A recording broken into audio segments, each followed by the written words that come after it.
Since I was born, but now I am getting youth. Hakuna motangu, hakuna koga book.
Reports that say that something hasn't happened are always interesting to me, because as we know, there are known knowns. There are things we know we know. We also know there are known unknowns. That is to say, we know there are some things we do not know. But there are also unknown unknowns. The ones we don't know, we don't know.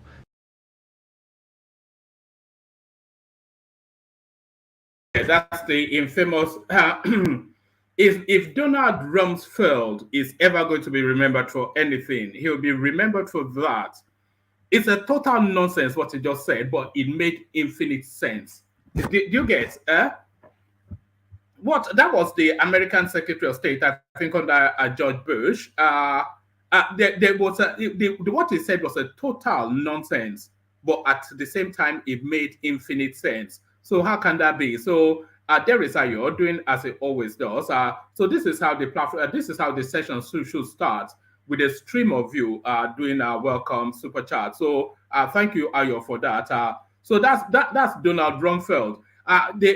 There are no knowns. I will play it again. It's only 30 seconds. There are no knowns and there are knowns unknowns. There are things that you don't know, and there are things that you don't know you do not know. So all of that wrapped into some gobbledygook, but that makes infinite sense. Let him say it again in his own words, but listen carefully, because this is probably the most sense you will ever hear. Reports that say that something hasn't happened are always interesting to me, because as we know, there are known knowns. There are things we know we know. We also know there are known unknowns. That is to say, we know there are some things we do not know. But there are also unknown unknowns. The ones we don't know, we don't know.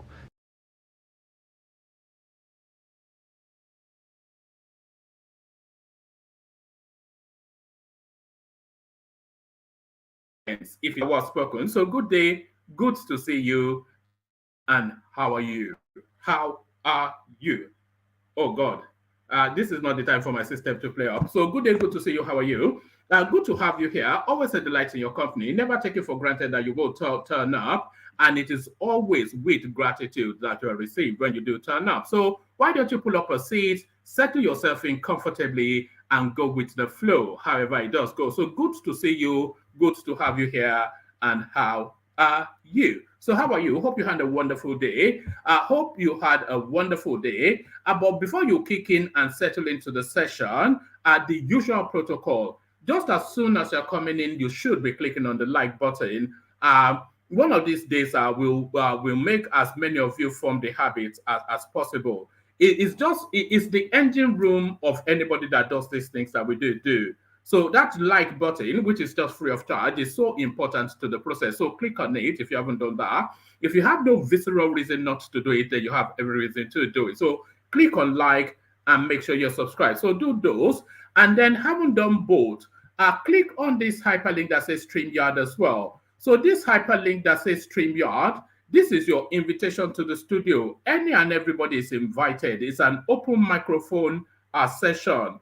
And your ticket to ride, your ticket to ride is the hyperlink that says StreamYard. So click on it, especially if you haven't done that before. We are forever canvassing for new voices, and you can be our new voice of the day. So click on the hyperlink that says StreamYard and come josh around with your friend, one man. So come mock around with your paddy man, one man. So do that.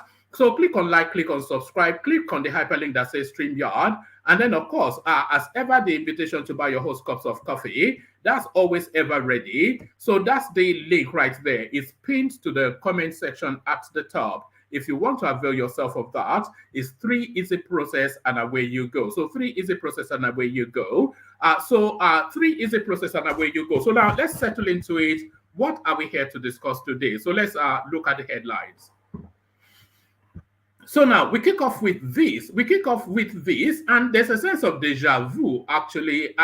Labour Party supporters attack Covenant Church pastor Poju Oyemade for asking Nigerians to support government, not minding who is playing. So there it is right there. It's that language of move on. And it will come. I think this pastor may have made a misstep asking the obedient. It's as though he doesn't have a full understanding of that culture. It made a misstep asking the obedience to move on. There was time for the country to move on. I don't think anybody should be saying that to the obedient space. So they will naturally move on when it's inevitable to do that. But until that inevitability comes, I don't think it is wise for anybody to invite them to move on. They would cut your head off. Labour Party supporters attack Covenant Church pastor Poju Oyemade for asking Nigerians to support government, not minding who is playing. So we spend time with that. we read that out, but of course, we already know how it goes. Who has not been through that cycle? Wale Soyinka and everybody in between. So the pelting of a pastor in the market square. So we have a look at that, see what's in play there. Now, there's a storyline. This is not at all anything Nigerian.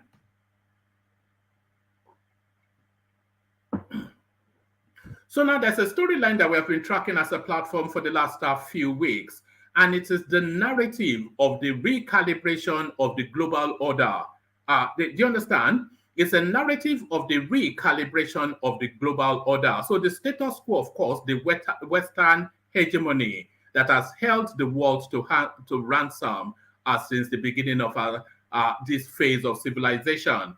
So now that hegemony is about to be challenged by the BRICS countries. So that's Brazil, Russia, India, China, and I think South Africa is the S. So now those set of countries, they are now moving together to challenge the hegemony of the Western structure, and they are going to wrap that around an economy which will provide an alternative to the world. So what we're talking about is a move to de-dollarize the global space, to de-dollarize it, or at least to provide an alternative to the dollarization of the global space. So that space makes another significant move, and here it is: BRICS gold-backed common currency, a shock to global fiat money system, says economist, as Russia confirms launch in August. So yes, so BRICS, as I said, Brazil, Russia, India, China, and South Africa. So those form a power grid within the global structure, and that's a good 30% of the global economy right there in those 5-letter acronyms, in that 5-letter acronym. So that's a good 30, if not more percent of the global economy there. So there's a convergence now to take on the dollar, and the market response. BRICS gold-backed common currency, a shock to global fiat money system, says economist, as Russia confirms launch in August. So it looks as though now that BRICS currency about to be launched, even though people are saying that India is getting a cold feet, but nevertheless, it looks as though it's about to be launched. Maybe we should just get this one out of the way. So Benghazi, so this is being reported from Benghazi. This is from an international platform, by the way. This is from a UK investing media space. The BRICS country could soon launch a viable alternative to the US dollar, Russia confirms this week. What happened? Brazil, Russia, India, China, and South Africa, a coalition of nations going by the moniker BRICS, is set to introduce a new currency backed by gold. Russian English news channel RT reports. So,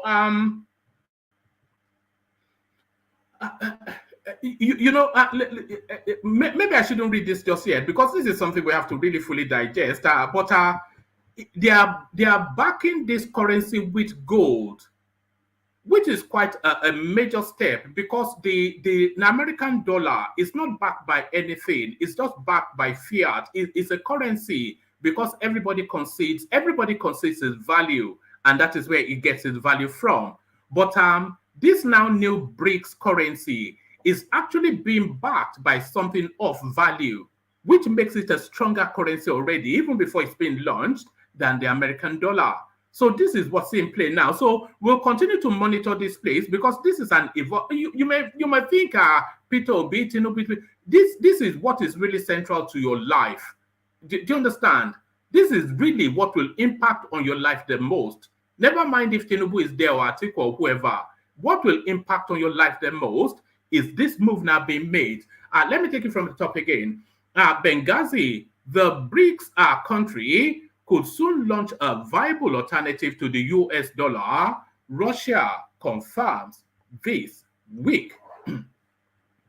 Brazil, Russia, India, China, and South Africa, a coalition of nations going by the moniker BRICS, is set to introduce a new currency backed by gold. Russian English news channel RT reports. An official announcement in this regard will be made at the BLOCS Summit in Johannesburg, South Africa, in August. And by the way, Tinubu is invited to that meeting. Nigeria is invited to that meeting. With the growing initiative, more and more countries are lining up to join the group, RT said. William Middlecup, a former journalist, tweeted that 40 countries have applied for BRICS membership. There you go, it is official. BRICS planning to introduce new trading currency backed by gold at August summit. Gold standard will be a great benefit to strengthening a single currency. And by the way, I had not pre-read this, but of course, category without equivocation, something that is backed with something with value is infinitely more valuable by something that is backed with concession. Because of course, the American dollar is fiat money, is money because of the concession that it is money. But now this new BRICS initiative is going to be backed by gold. So that's the distinction right there. And that is what will give it its value to supersede the dollar if care is not taken. BRICS is planning to introduce a new trading currency backed by gold at August summit. Gold standard will be a great benefit to strengthening a single currency. 41 countries have applied for BRICS membership. So that is a journalist then highlighting what's going on there. What is BRICS common currency? The BRICS nation announced in April that they plan to introduce a new currency with an objective of boosting intra-BRICS trade and also eliminating higher dollar conversion cost of international transactions. Opinions are divided over whether such a common currency would hurt the dollar's dominance. It is unlikely to replace the dollar and would exist only as an addition to the established dollar-based global monetary system. A report by the Official Monetary and Financial Institution Forum said it will be a regional initiative rather than the euro, it added. Why is it important? Such a BRICS common currency could be a shock to the global fiat money system, said economist Thorsten Perle in a series of tweets. A new international transaction unit backed by gold sounds like good money. And that is exactly what I just said. And it could be, first and foremost, a major challenge to the US dollar's hegemony, he said. But the devil is in the detail. The economist said for making the new currency as good as gold and a truly sound currency, it must be convertible to gold on demand. Whether this is what the BRICS country have in mind is a question. Using gold as the unit of account would be a game changer and leads to a sharp devaluation of many fiat currencies, including the BRICS fiat currencies. And when they're saying include, because of course,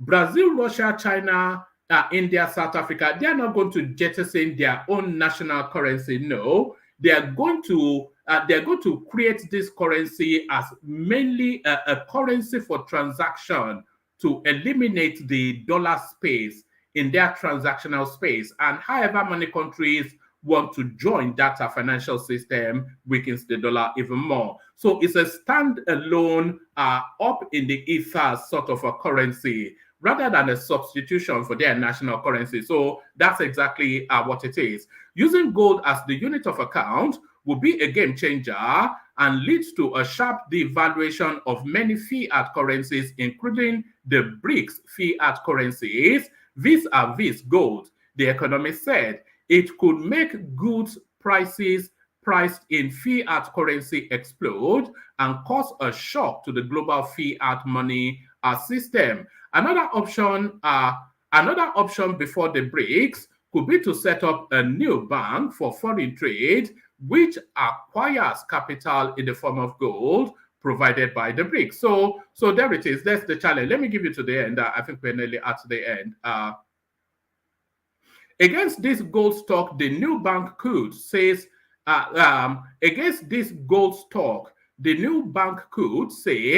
grant financing loan to exporters, and issue the new currency. All BRICS exports will be sold against the new currency and or gold. So there it is right there. The de-dollarization of the global space. You heard it here first. So a storyline that we labored quite heavily yesterday was the Isheshe adherents versus the Muslims in Ilorin. So it was a story that we picked up about 2 days ago. But we touched base with it yesterday to see what the development is. And there was a group of Isheshe. Those are Isheshe means traditional. So there was a group of traditional worshippers that threw their weight behind the Oshun priestess that wanted to carry out festivities in Ilorin and was being prevented by the emir. So that was where we were yesterday. But events have since propelled even further today. Watch this. Look at this, rather. Ogun State government approves August the 20th public holiday for Yoruba Festival, Isheshe Day. So this is the Ogun State government now responding to the Emir of Ilorin. The Ogun State government, through the State House of Assembly on Tuesday, approved August the 20th to celebrate the Isheshe Day. This was contained in the resolution passed during plenary on Monday, moved by the House Majority Leader Yusuf Sharif, and it is quite pertinent to note the name of the person that moved it. Yusuf sounds very much a Muslim name. Yusuf Sharif, that's a Muslim name, by the way, but even he recoils from the excesses of the Emir of Ilorin. This was contained in the resolution passed during plenary on motion moved by the House Majority Leader Yusuf Sharif for the House to adopt the passage of the resolution, which was later seconded by Lukman Adeleye. He also stated that the state government would designate the day a work-free day. So a work-free day for Ifa worshiping in Ogun State.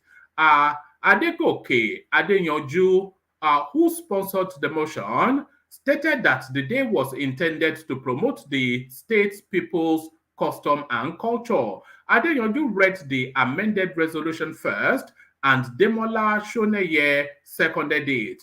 Other lawmakers who spoke in favor of the resolution stated that the Isheshe Traditional Day event would enhance Yoruba land's traditional legacy. The speaker, Olakunle Oluomo, stated in his remark that the cultural day would allow parents to pass on the culture and traditions of the kingdom to the younger generation. Isheshe is a Yoruba word that tells us what we inherited from our parents, and it also is a way to continually promote culture and tradition so they do not go into extinction. So, of course, native worship is very central to the Isheshe of the Yoruba space. So that is to the direction of the Emir of Kano right there. So to the direction of the Emir of Kano, and the next headline now is still a follow-on from a narrative that we were discussing just as earlier as yesterday.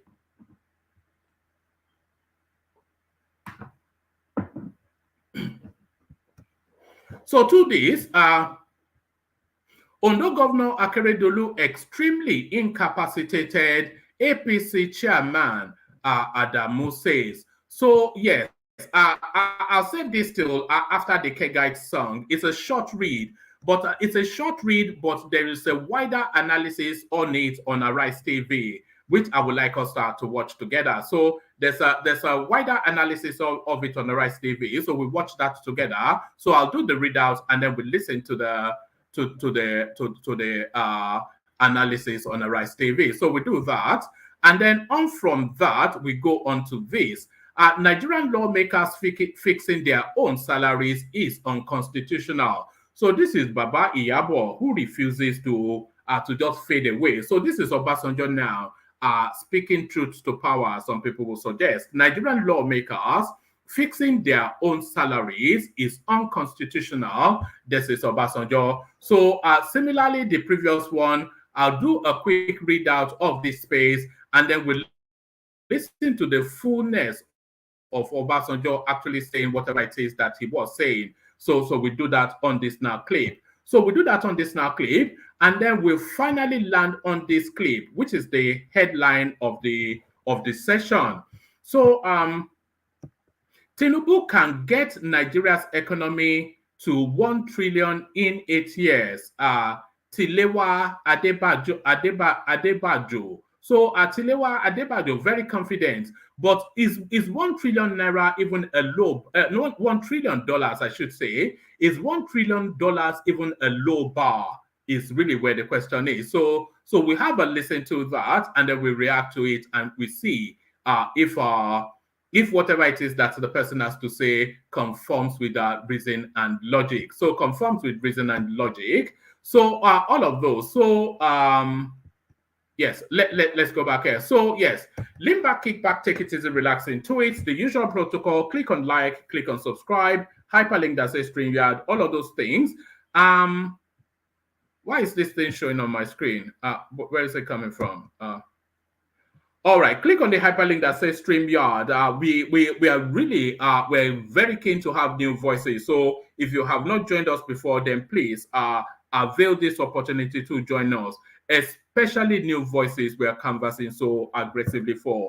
So new voices. Yes, let me take a micro mini break with the K guys, and then when I come back, we launch into the Labour Party space. But first, the K guys. Water, only water. Water, only water. Where they see ma. Water, water, water, water, water, water, water, water, water, water, water. Water, only water. Where they see ma. Hapa o naido. Hapa o naido. Hapa you don't come o.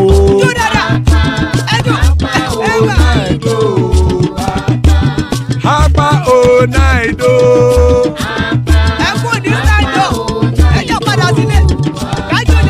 Oro kẹ̀kẹ́ kẹ̀kẹ́ ẹlẹ́mùyé o.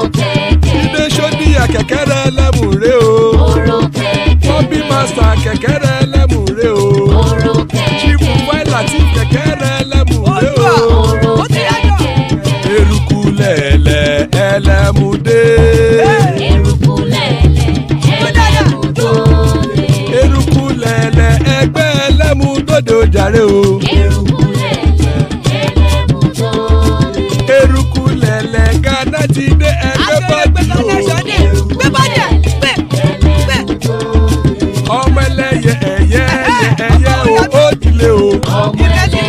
Olúyẹ̀lá ẹ̀yẹ o ó dilé o. Petrosoname ẹ̀yẹ o ó dilé o. Petrosodunke ẹ̀yẹ rẹ̀ ó dilé o. Ẹlẹ́kọ̀ ọ̀run mú ìní o.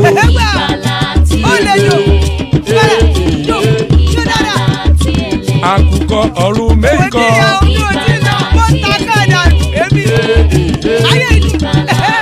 Ikú kò ní ríwà gbéṣe o.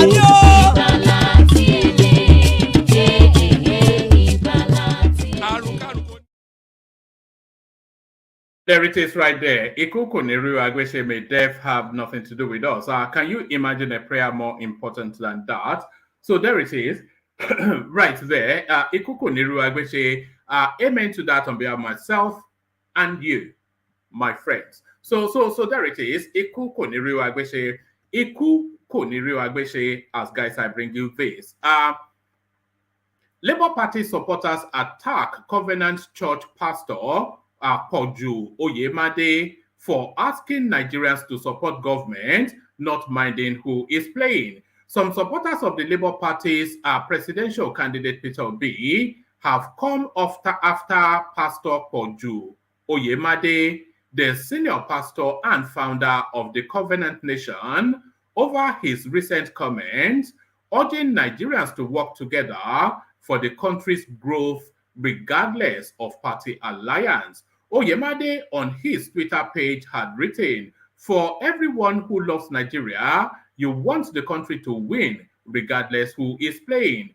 Just like you want your favorite team to win at the trophy, even if the coach did not field your preferred players, when your team scores, you are happy. Let's stay focused. It is all about the country winning." So I have not yet identified offense in whatever it is that is saying, a rallying call to stand behind the flag. The comment, however, did not go down well with some citizens who are ardent supporters of P to B. A Twitter user, Anti-Uzo, described Pastor Kojo's remark as demonic. So they started from the top. He said, so I can be he, Anti-Uzo. Well, I don't know. He said, laughing my ass off. Pastor Koju is a funny fellow. I just joined his live and someone called him out telling him to ask God for forgiveness for the demonic tweet he made yesterday, and boom, he turned off the comment. I hope someone took a screen shot. He knows what he's doing. Chameleon. Another user, TJK Ubaka, alleged that Pastor Koju's comment was born out of his political affiliation. He said, "These are men of dogs who eat off the rot or in the system. So I am not surprised when he starts to romanticize evil instead of chastising criminals on the pulpit." So there it is right there. And you did hear what the guy said. He said, for everyone who loves Nigeria, you want the country to win regardless of who is playing, just like you want your favorite team to win the trophy, even if the coach did not field your preferred players. When your team scores, you are happy. Let's stay focused. It's all about the country winning. So apparently it is not all about the country winning, certainly not from the reactions he's getting. Reacting to this situation, Twitter user Dr. Dipo Abojobi said Pastor Koju would not have expected the kind of treatment he received from Peter Obi's supporters because of his public endorsement of Obi's candidacy during the 2023 general election. So, so Aldi, I see you. Aldi, hop on. We've not heard your voice for a while. So you know, there's a sense of deja vu to this thing. So now apparently this Pastor Koju had obviously supported, well, not obviously, but because I didn't know, but I had apparently supported Peter Obi in the 2023 elections. But the elections, it seems just a million miles ago, you know, it's come and gone. A winner has been declared. And the guy says, rather than the country stay in abeyance, in this perpetual, now almost eternal flux, it is just time for people to move on.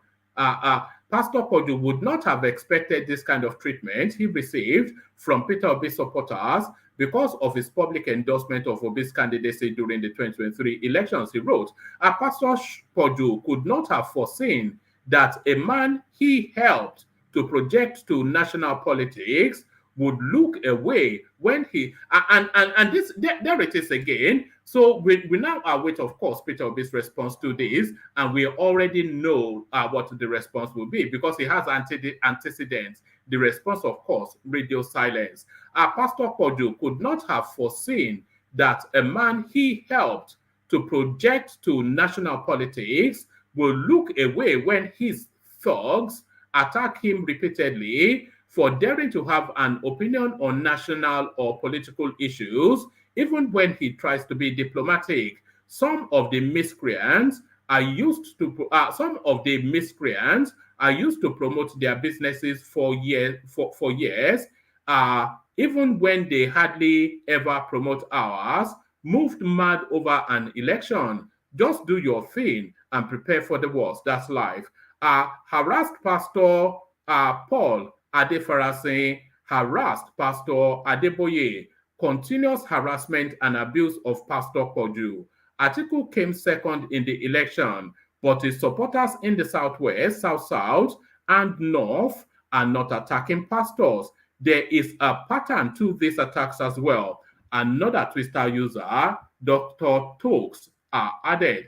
So there it is. So that's the tweet by the Poju fella, and then of course an avalanche of abuse. In a related incident, correspondents in April reported how Peter Obi subtly energized his supporters, otherwise known as Obedience, to continue their attack on Nobel laureate Professor Wole Soyinka and other Nigerian critical of the movement. Obedience had criticized the celebrated playwright for saying the recent remarks made by Dati Ali Baba, vice presidential candidate of the Labour Party, was fascistic, contained fascistic language.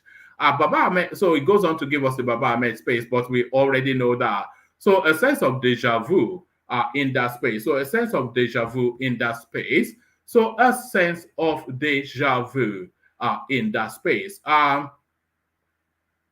Ogun State government, have we read this? I think we have read this. So we've read the Ogun State space. So let me then go to the Ondo State governor, who completely, in a vegetative state, but still clinging on to power. In a vegetative state, but still clinging on to power. Ondo Governor Akeredolu extremely incapacitated. APC chair Adamu says. So yeah, if Adamu is saying this, then he's subtly signaling to him to step down. The national chairman of the All Progressive Congress, Abdullahi Adamu, has revealed that Governor Rotimi Akeredolu is in a state of extreme incapacity. So, so those are the words of his party chairman. Rotimi Akeredolu, of course, an APC man, he did not say that he was incapacitated, though, which will be even bad enough, but extreme incapacity. We regret to announce the extreme incapacity of the governor of Ondo State, who we understand has been hospitalized overseas.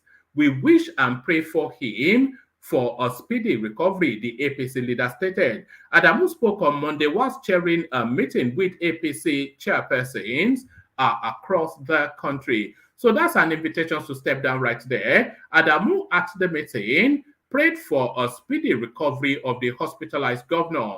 Akeredolu applied for a 21-day medical leave on June the 7th and was expected to return on July the 6th. He did not show up, but wrote to the Ondo State House of Assembly extending his leave. Meanwhile, Mr. Adamu also commented on President Bola Tinubu's ministerial list and how things were shaping up. He stated that the president consulted extensively before putting out his ministerial list. The president has just started and is doing his extensive consultation before coming up with his nominees for ministers, Adamu said. So a lot of speculation around that space, and we've conjured a lot with the speculations. But staying with the Akeredolu storyline, let's pick it up from a Rice TV's perspective. Let's watch this. Back in Abuja after a trip to Guinea-Bissau. Yes, the health condition of Arakunrin Rotimi Akeredolu, the governor of Ondo State, yes, he wrote to the House of Assembly, and when he embarked on his medical trip, he has now asked for an extension of that medical leave. Yes, but the chairman of the APC coming to declare that the governor is in a state of extreme incapacity. Well, I don't think that it's time yet to invoke Section 188 of the Constitution, as earlier stated by Ruben, because he's not permanently incapacitated. And if there's anybody to declare him so, it has to be a medical doctor. The last time I checked, Abdullahi Adamu. Not a medical doctor, a medical panel. A medical, of 5. A medical panel. Of yes. 5 persons yes. who are Nigerian doctors, yes. including his own physician. So that's what the Constitution They have to be doctors. The last time I checked, Abdullahi Adamu, lawyer, politician. So, well, his declaration perhaps just to alert us that the governor, yes, is seriously ill. But we can only wish him speedy recovery. Pray God to grant him health and cure. But if otherwise happens, then of course the deputy governor is already acting as governor, as is the acting governor right now in the absence of the governor Rotimi Akeredolu, who is hospitalized outside the country. Now, the window story, 13.5 billion naira debt tussle for First Bank takes another turn as EcoBank accuses Otudeko of diverting assets, advises Holdco to reject Honeywell's share purchase, says investment aimed at frustrating enforcement of Supreme Court judgment. Yes, First Bank, the board of First Bank seems to be the billionaires' playground these days. Yes, 2 years ago, in 2019, of course, Tudeko was removed as the chairman. All right, that's a different storyline, but that is it from Rice Davis' perspective. The invocation of a statute within the Nigerian constitution so debilitated is it, but it will cling on to power until they will have to pick his fingers off the levers of power one by one before he can let go. That's just the Nigerian way. And this also still the Nigerian way. Nigerian lawmakers fixing their own salary is unconstitutional. So this is Baba Yabo alarming to the space. Former President Olusegun Obasanjo has accused federal lawmakers of acting unconstitutionally by deciding their own emoluments at the country's expense. Mr. Obasanjo, who spoke on Monday, noted that the Revenue Mobilization Allocation and Fiscal Commission should be responsible for prescribing the salaries of elected officials. So I have to say that this is news to me because I have always been of the lazy thought that it's actually that organization that determines the salaries of the parliamentarians. But apparently, they seem to decide their own salaries themselves. So hopefully that's not the case because that would be a real spectacle. Imagine that. Imagine if you had a job and they said, just tell us how much you want to be paid. This seems to be, but let's carry on. Let's carry on. Where were we? Hold on. Yes, let's take it from the top. Former President Olusegun Obasanjo has accused federal lawmakers of acting unconstitutionally by deciding their own emoluments at the country's expense. Mr. Obasanjo, who spoke on Monday, noted that the Revenue Mobilization Allocation and Fiscal Commission should be responsible for prescribing the salaries of elected officials. All elected people by our constitution, their emoluments is supposed to be fixed by the Revenue Mobilization Commission, but our lawmakers set that aside and they make laws and put any emoluments for themselves, stated the former president. Even if that is constitutional, it is not moral. And of course, pardon me, even if that is constitutional, it is not moral. And of course, it is neither constitutional nor moral. The former Nigerian president said whilst delivering his speech at the 60th anniversary celebration of legal icon Afe Babalola held in Ado-Ekiti. The 1999 Constitution under paragraph 32 A to E, part 1 of the third schedule, the RMAFC is saddled with determining the remuneration appropriate for political office holders, such as legislators, presidents, vice presidents, governors, ministers, special advisors, amongst others, as mentioned in Section 84 and 124 of the legal documents. Mr. Obasanjo, however, said many aspects of the Nigerian Constitution, mostly the federal character, had been jettisoned, stressing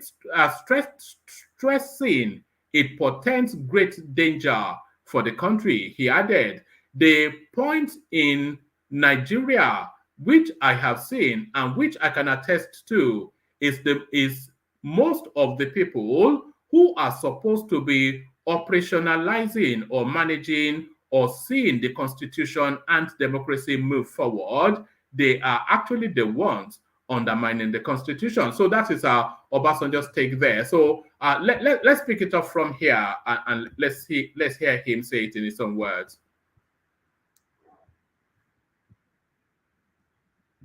I will want to.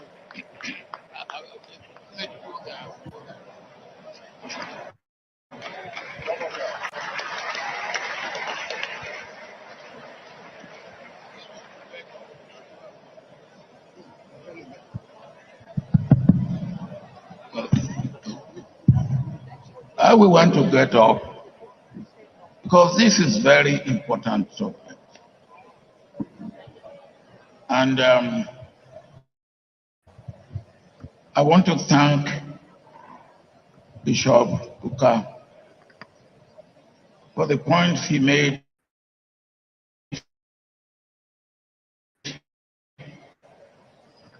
on these subjects, constitution and democracy. Well, he said he wants to beg you to keep quiet. Can I beg you? You see, you don't have to beg them. I can beg them. Thank you very much for keeping quiet. Bishop Kuka made very cogent and valid points. Constitutionalism, he said there's no perfect constitution. Democracy, it is a journey, it's not a destination. But constitutionalism, no matter what constitution you have, and democracy, no matter the system that you employ in your democratic way of life, if you do not have good governance, which must be the outcome of your constitutionalism and your democracy, then you are not going anywhere. And he made the point too, that then to get good governance, it will depend on those who are operating your constitution and who are managing your democracy.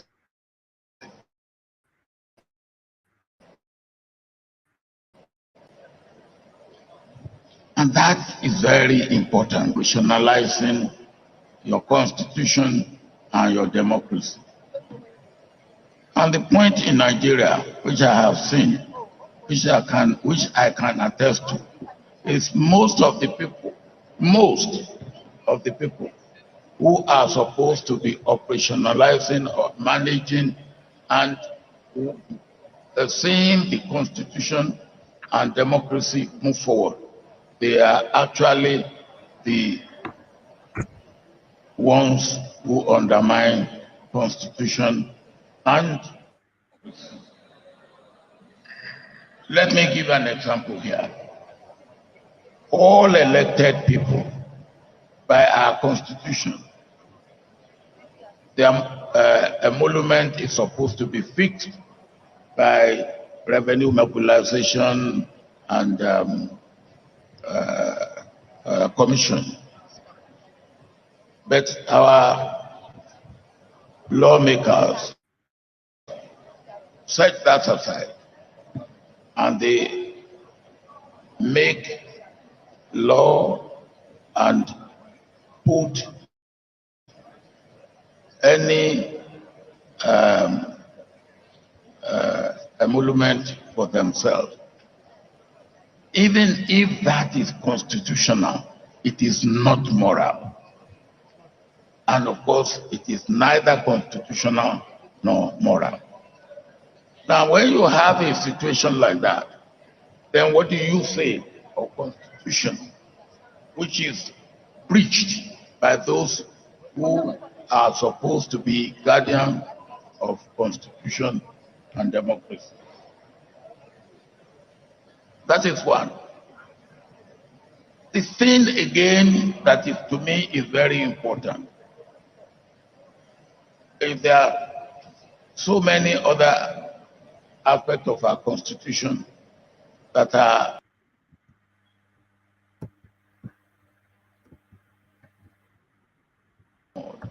take federal character. We have Federal Character Commission.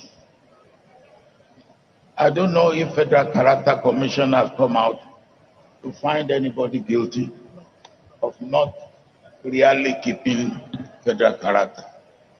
Have they all kept federal character? Of course, no. Of course, no. Now, the point is that if you leave the Constitution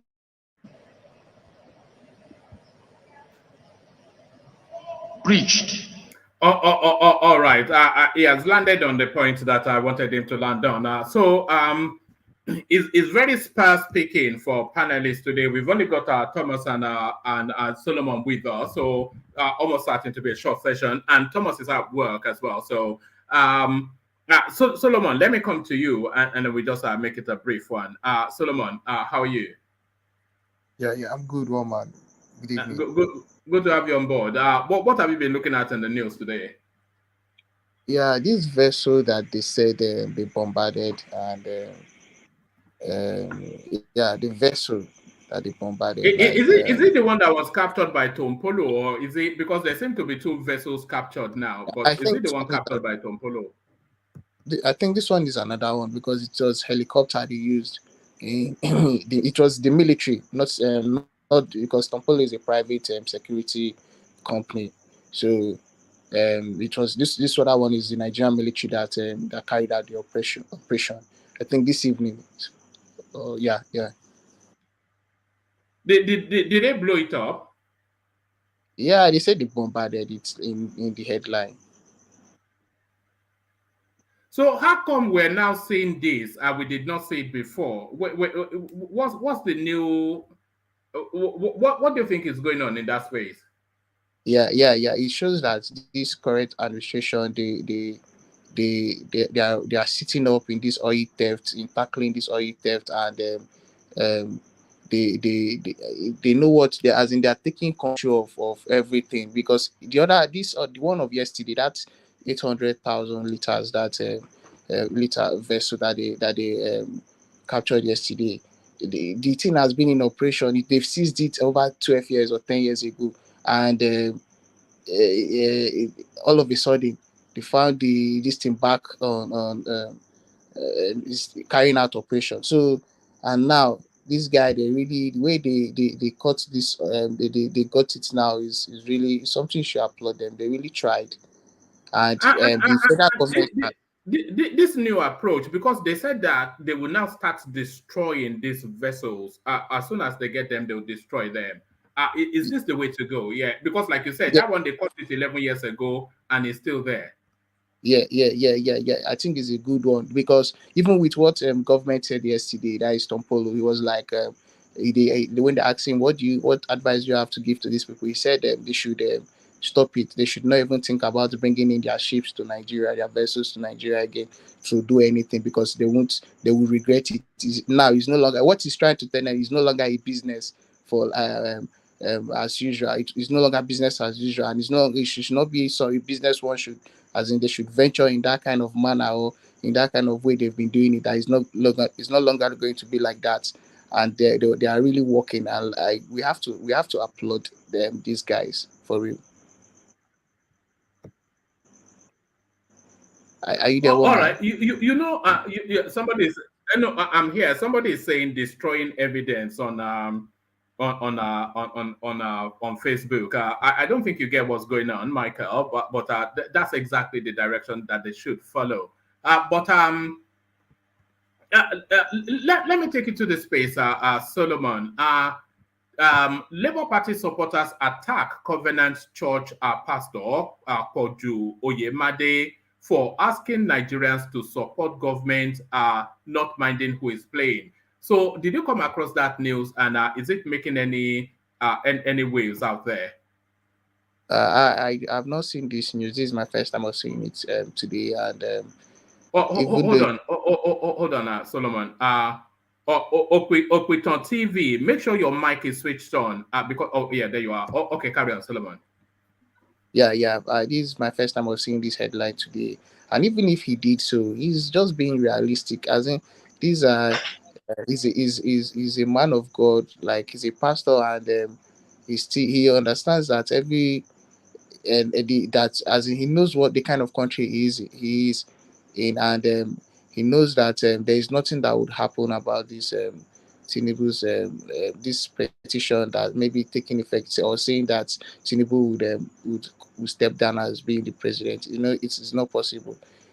So he's just trying to encourage the congregation to follow, You know, to Solomon. accept the government. Solomon, I don't think he's even having a strong view on the petition or not. Okwiton TV, I was asking you. Sorry, Solomon. Okwiton TV, I was asking you to make sure your mic is switched on. So it was switched on. So if you want to come back, you can. Especially as you are going to be the new voice of the day.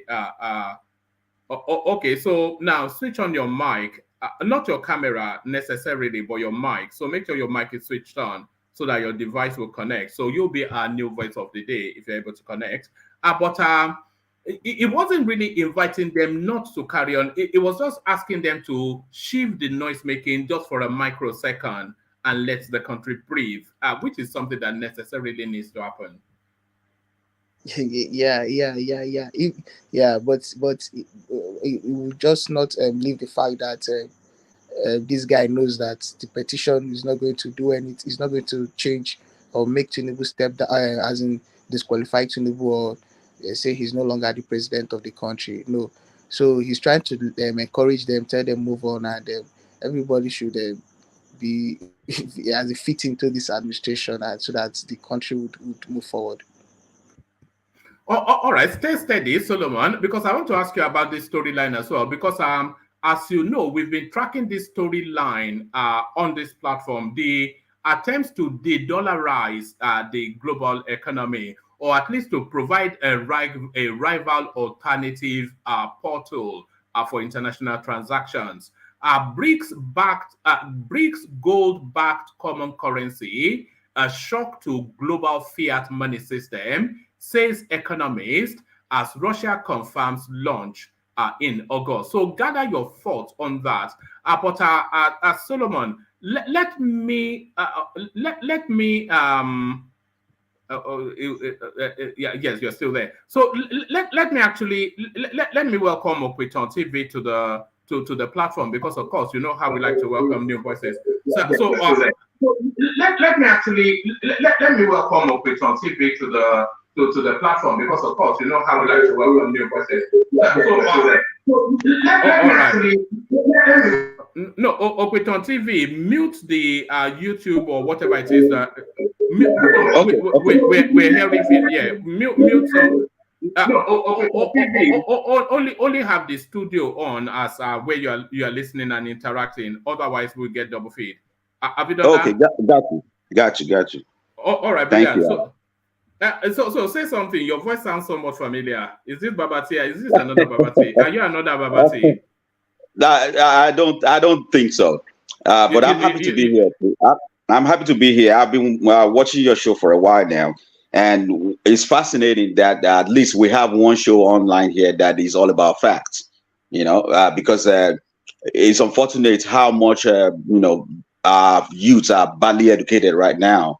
And so fact is an essential part of what can get us going. And thank you very much for keeping it real with facts. All right, and thank you for continuing to monitor the space. Hopefully you are subscribed and all of the usual stuff. But what has been foremost in your thoughts in the news today? What's agitating your mind in terms of the Nigerian political space? Actually, there will be a multiple issue in the news today that is fascinating, that I've been following. But I will specifically highlight the progress the military and made, retrieving stolen oil. Well, I'm not going to give all the credit to the military, knowing that there is this private sector that is also involved in discovering the stolen crude oil. It is. Sorry, Okweton. Is this not an embarrassment to Buhari, though, who came in under a military CV and who came in under an anti-corruption CV? So if anybody was scouring the waterways to attack and arrest people, bandits that are coming to steal our oil, you'd expect that it would be Buhari, who was the military man with the military CV. So how come this did not happen under his administration? I can't get my words out today. Yeah, I understand where you're going with that, but I'm sorry, I'm not going to add to Buhari's pain, because I think a man is down, and I don't want to be part of beating him down. You know, Buhari is not right there when it comes to actually being the best we've ever had as a leader. So I mean, I'm not reckoning with that guy. You know, he made a lot of mistake, a lot of error, and I think he reflects that he's not competent overall. You know, so I mean, don't forget that he actually has experience with petroleum in Nigeria as well. So you know, for him to have actually not been able to manage the problem very well shows that is not up there when it comes to competency. You know, but don't let us celebrate this with all excitement, because I think that the military actually came out full force to show us that they are working, because of the current allegations being slammed upon them by what's his name? Asari Dokubo. I think they're trying to prove to everyone that no, people like Asari are just full of mouth.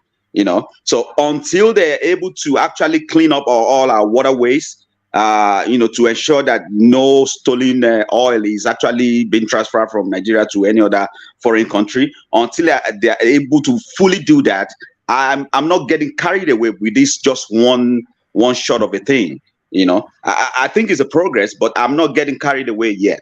You know, as far as Buhari is concerned, you know, the man is a write-off. If you want to call it embarrassment, that's fine. But I think there is worse name in the book than that. You say Buhari is a write-off, but you know the cost of Buhari.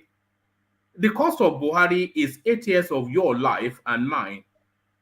Those 8 years we'll never get back. The 8 years that were wasted in those fallow years of Buhari, that's the real cost. Where are all of our lives stagnated as this guy just roughed up the country? But no, it's always surprised me in a country that has a navy that people can just stroll in and take oil. So that complicity that Asari Dokubo that he spoke about, a lot of people, they agree with him. It is unfortunate, because I must say that I have my personal details about this because of my experience. Okay, this happened every day, and especially the Navy, they know all about it. I mean, Nigeria has the capabilities. Air Force and Navy is one of the best in the world. I mean, we can't compare it to the Western world for sure, but it's one of the best in the world, if not the best in Africa. You know, so don't tell me that they don't know that we're having this problem. They know. So while while our crude oil has been taken through the back door, they are the one who is allowing it to happen, because they have their own courts. Most of the admirals, most of the superior officers in the military, they know about it. You know, so Asari Dokubo is 100% on point. Even though I don't like the guy, I don't really appreciate the voice of people like that. You know, but he's talking from his own experience too, because don't forget that Asari Dokubo actually fought against this particular issue that we're talking about, even though he didn't go about the cause in the right way, but he did. You know, so definitely, our military has been a failure. The problem they created right from the military regime, it hasn't really gone away. You know, yes, they hand over the democracy, but then they are sabotaging the democracy behind the closed door. So it's not as if they really left us, alone. They've been causing problem here and there. So why I don't want to deliberate on past too much. Let's try and deliberate on the way forward. I think Tinubu is onto something here. And I just wish we all are patient. In the sense that I want everybody to pay attention, because a lot of people are missing in action in what is going on right now. If we really pay attention, we will be able to fight the corruption that is on display. But if we are completely go ahead, please. No, I was just going to say that I detect a bit of Yoruba nation in your voice. Am I right in saying that? Are you a Yoruba nationalist? Of course, I am a Yoruba man from Ogun State. But are you a Yoruba nationalist? No. Right. I'm sorry to say, I'm a Nigerian through and through. I don't subscribe to because as far as I'm concerned, unless I don't know if you will allow me for a minute to digress a little bit. Because as far as I'm concerned, we are forgetting the fact that Nigeria got to where we are today because these three major tribes have worked together. It's an inconvenient marriage, but at least we are in a marriage. Just like any husband and wife will be continue for years.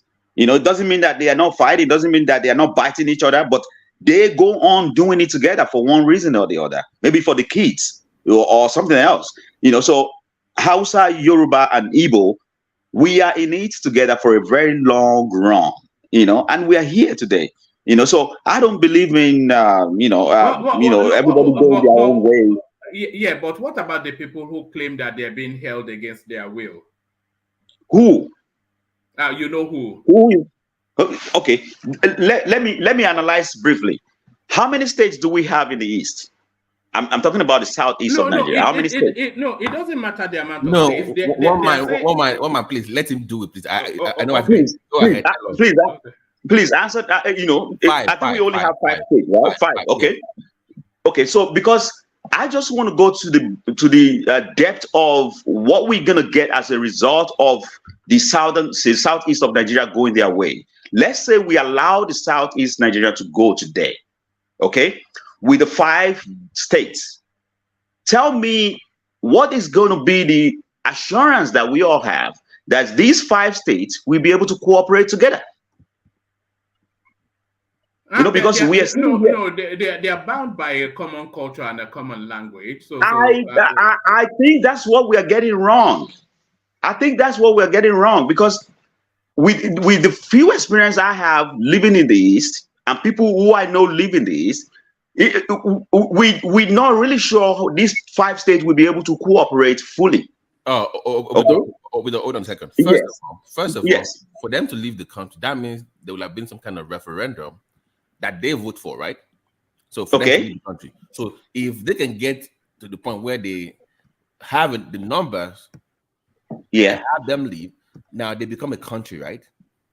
Yeah. So whatever happened in their country is on them. They're not part of Nigeria anymore. So you can't be asking in Nigeria. That is true. So once again, that is true. There will be a referendum. So let them leave is not the point. Getting not enough numbers on a referendum for them to leave that is where it lies. If you have enough numbers for you to leave a country, then as a country, that is your future for you to decide on your own because you're not part of Nigeria anymore. That is true, my brother. But I would like to say something. In Yoruba land, we have a saying that says if your family member is actually eating bugs and you do nothing, when he started to run a problem like a stomach ache, then the problem is going to be for everybody. Why that is easy said, that once they're gone, they're gone. It's not as easy as it sounds. Nigeria is still going to continue to have problems from the same. Okuton, this is what I'm saying. Yeah. Once they become a country, of course we will care, but it will be as a neighboring nation. Not as let me just add this. Let me just add this. There's an impracticability to the Southeast being able to leave Nigeria as a because that's why I brought the map up. Unless Cross River, Abia, and River States and Delta, unless they are willing to embark on that journey with them, then it is impractical for them to leave Nigeria, because they will form a country, but then that country will be surrounded by the Nigerian state, which Cross River will still be a part of, Akwa Ibom still a part of, River still a part of. So how does that work? That they're a country within a country. Thank you very much. One man went to mow. That's exactly where I was going initially, because I like you did just now, putting up the map. I've already, tried to go through these several times without number, and the mathematics doesn't just go right with me, because as far as I'm concerned, I'm pretty sure Rivers is not going to, they're not going to go with them, and Delta is not going to do the same, And so it makes it more difficult the more we start talking about all these states that surrounds these 5 states. So it is a very, very complicated agitation. And I don't think everybody that is involved in this Biafra thing, they're not thinking it through. That's just my own, like my other brother says, we can all say it's a cup of tea, like nobody cares. But at the end of the day, when the trouble starts in the East, we will feel the brunt. It's just like we're talking about, okay, if there is a war in Cameroon, don't tell me Nigeria is going to feel all free that nothing is going on. If there is war in Benin Republic, Nigeria will feel it. Lagos State will feel it. So that's exactly what is going to happen. Because these 5 states will run, they will run into a head block. My fellow brother from Ogun State, sorry to interrupt. Okay. What I said is that the dynamics changes. They are now a neighboring country. You will care, but it will not be as a region or as a fellow Nigerian anymore. It's what I'm saying. It's just the changing dynamics of how you address whatever will happen in that place. It's what I'm talking about. Not that you won't care necessarily, but the way you just address them will be the same way you address something going on in Benin Republic or a neighboring country. It just changes the dynamics of relationship. If the Southeast secede from Nigeria, it'll be impossible for Nigeria to carry on as one country. It will have to organize. Yeah. Yeah, it is going to be tough for us. I'm not just worried about them. As in Yoruba, Hausa, and other tribes, things will be really tough. Okay, this is what I keep saying, that we need each other. I really wish the Biafrans or whatever it is that they want really understand the fact that they do need us as much as we need them. It's been few years now. I was born into this whole process that we are working together. And it doesn't look to be there is any success elsewhere unless we are one. If I want to be tribal, I would say, okay, maybe the northern part is not actually bringing anything to the table, but that would be a lie. That would be a lie. I spent 1 year plus in the north. After my service, I got a job there. I have to stay in Kano for a while just to be able to experience the vicinity. And I do understand very well with what I saw in the north that we need them as well. That's what made Nigeria to be a great in Africa. So the moment we divide, it can never be the same. Now we can maybe some years later, the Yoruba part of Nigeria can now get their bearing and start finding their feet. The same thing with the North, but it's going to take years. It's going to take years, and a lot of people will suffer for it. All right. Let me bring you back to our talking points, and let me sample your opinion on this headline on the screen. And then from there, I'll go on to Babati, but then you stay because we'll mix up the conversation as well. Ogun State government approves August the 20th public holiday for Yoruba Festival, Isheshe Day. So this particular strap line, it came into focus under the pronouncement of the Emir of Ilorin. So I'm sure you've been following that storyline. Yes, definitely. And it looks as though the Yoruba space is now responding now with because this is a pushback. No equivocation. Apologies, Thomas. this is a pushback against what the Emir of Ilorin is doing. So this is Ogun State asserting the dominion of Yoruba culture within their own sphere of influence. So the expectation now is that every Yoruba state should now adopt this initiative by Ogun State to declare, maybe follow on that date then, a Yoruba Day, which is an Isheshe Day, which by osmosis is an Ifa Day. So what are you then making of that bubbling controversy initiated by the Emir of Ilorin? One man went mode. This is expected. I fully support this. The reason being that not just because he's a response to what happened in Ilorin. I know definitely one way or the other states will be making responses. But the reason why I support this is because I particularly have been clamoring for us to go back to who we are. I'm not talking about being a pagan, because I'm a Christian. But when I say going back to who we really are, to me, it means going back to our culture, our language, our way of life, the way we do things, the way we really understand. This Americanization of Nigeria, this trying to be suddenly European, is sickening. It's not helpful. You can count how many homes have kids that are not able to speak their local language, either Igbo, Hausa, or Yoruba. Hold on. Are your kids able to speak your local language? Unfortunately, I would say, look at this I'm guy. trying all I could. Look at this guy. No, I will explain myself. I live in the United States, and it's very difficult. But I'm trying everything I could. Now, when they wake up in the morning, their first language to me has to be Yoruba. So they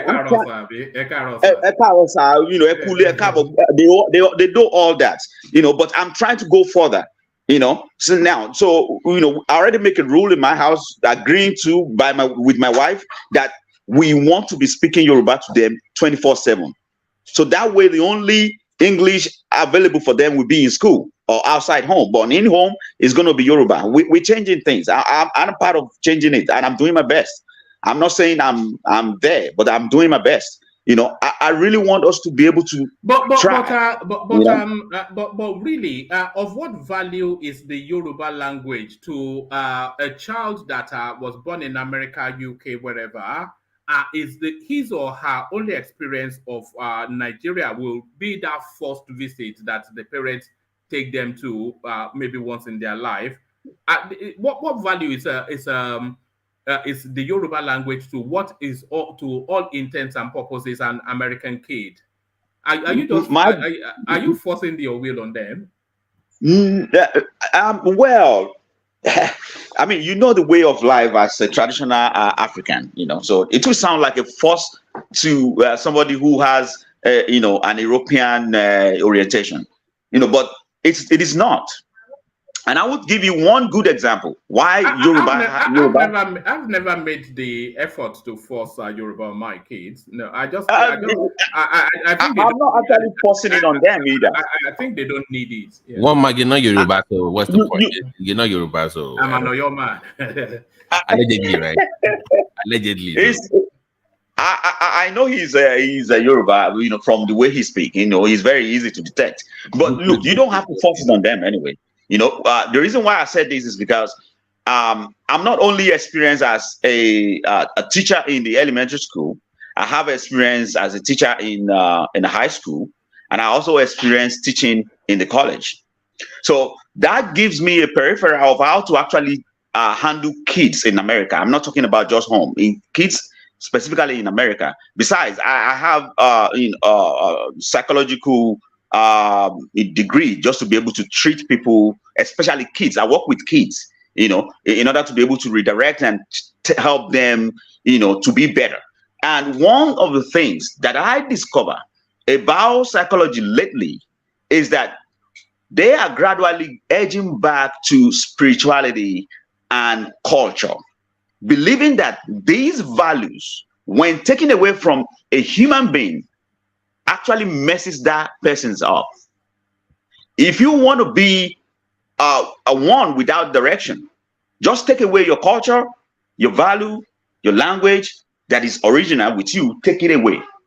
You know, you can pretend to be an Englishman all you want, but one thing I can assure you is that the moment you carry this skin around here in the US or in the UK, you're never gonna be one of them. Never. And that is why the onus is upon us to let our kids know where they come from. Not only that, to actually accept where they come from. So that way, the value we brought into this country ourselves will be transferred to our kids. Let me tell you another value that we have. When we got here, we understand the rudiment, the rudimentary part of the US. We are able to cope. And that's why many of us are able to maybe buy houses, buy cars, and live well. But can you compare the way we're living with the African Americans or the Black Americans that we met here? No, because all their natural orientation has been taken away from them. They have been reduced by the way they subject them mentally. So I'm sorry for my brothers, I don't understand Yoruba, but what that means is that if a stream forget its source, it dries up. So what happened to the Black Americans here in this country is because they have no source. They dried up. They want to live a life of the white people. It's not possible. They want to live their own life. It's not possible. There's no room for them anywhere. And so that is why, for us, the reason why we are more recognized than them is because we have a value. We have a source. We know where we're coming from. And so when we get here, it radiates. An average white man, we find his feet cold to challenge you before he goes ahead and challenge a Black American. You know why? Because they know up there we have our values intact. You know, so this is why I think our kids should be trained in this manner too, or else we will have kids, generation coming soon, that will now start living the life just like these Black Americans who have no particular source of value, no source of strength. Do you ask yourself why some of them are now going back to Africa, now going back to Ghana, going back to Nigeria just to be able to relate back home? Do you ask why? Because they know. There's a guy called Search for Uhuru on YouTube. He's been scouring the whole of Africa to find a home. Yeah. You know, it's because they now recognize. Okay, now I will tell you. I don't know what country are you? Are you in Nigeria or you are in UK? I mean, no, you're laughing. Which don't worry, it's in UK. I came on. Okay, because there is you're laughing in South Carolina. I don't know which one of it you are. You're laughing in South Carolina. There's a town. Yeah, that's what I was about to tell you. There's a town in South Africa called Oyotunji, and a very big village, I would say, and everybody there speaks Yoruba. But you know, it's a surprising thing. They are all Black Americans. In South Africa or South? In South Carolina. South Carolina, right here in the US. You know, the whole village speaks Yoruba. Not a very good Yoruba anyway, but they are trying. And they are all Black Americans. Why would they do that? Because they have that inclination that their value rises among the white people if they trace themselves back to Africa. So if the people we met here are having that kind of vibes, then why do we want to be far away from who we are? Now, this is not only applicable to Yoruba. I'm saying this because I'm a Yoruba man, but this is also applicable to Igbos, to Hausas, you know. And another example is this, my brother. Look at the Chinese. Look at the Indians. At least in the ranking in the US, we are ranking, I think, number 4 or 3, if I would say, as far as the most educated foreigners in the US. Nigerians is ranking number 3 or 4. I can't remember the statistics again very well. Who ranks above you? The Indians and the Chinese? The Indians and the Chinese. Do you know why? Because an average Indian kid or Chinese in America speaks their language. They speak their language. They dress their language. You know, so that is to tell you that, look, there's something about the value that we are missing Once we detach ourselves from it, we're completely out of touch. I'm really begging everybody, every one of us, try as much as you don't have to force your kids to actually learn these languages, but try. It doesn't take anything away from them. Let me give you another good experience of mine personally. All right, give us that example, and then we go on to Babati. Carry on. Thank you very much. In my home, as in my household where I grew up, my dad did not allow any one of us to speak English language. By the way, my dad has a first degree and second degree. He manages, he retires as a staff manager in one of the biggest insurance companies at that time. We call it British American Insurance Company. I don't know if any one of you are familiar with it. Now, what am I trying to get at? He refused to let any one of us speak English. Now, we have other counterparts, like family members, who speak English like day and night. And you know what they do? They make fun of us every now and then. Now, let me jump straight to the front of my story. Now, today, many of the other family who make fun of us while we were young, many of them are nowhere to be found. I'm sorry to say. Like, I read almost everything in this world. I have 3 master's degree and 2 different first degree. But my counterparts, my cousins from the other family who make fun of us when we were young, I can't see them. Many of them can't even finish high school, let alone going to the college.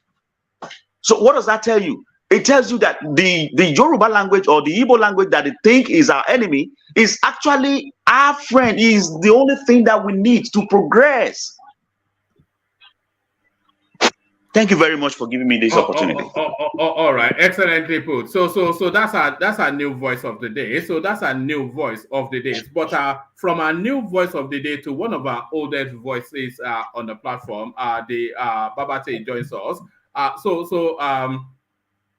So BT, what are you looking at in the news today? It's somewhat of a slow news cycle, right? But we're following on from our narratives previously had at the HSA space and whatnot, and we're following up on the BRIC space as well, which refuses to go away. But what are you looking at in the news cycle today, BT? Yeah, thank you, the great host of the platform, and everybody listening.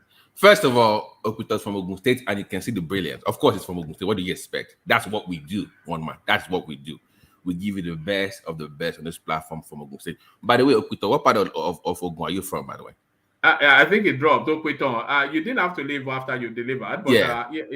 So, that's what we do. We're not from Oyo, we are from Ogun. We're just different, and they say the difference is clear, one man, right? Anyways, to the Sheshe space, I'm so happy about this news because we've been fighting this for the last 32 years, one man.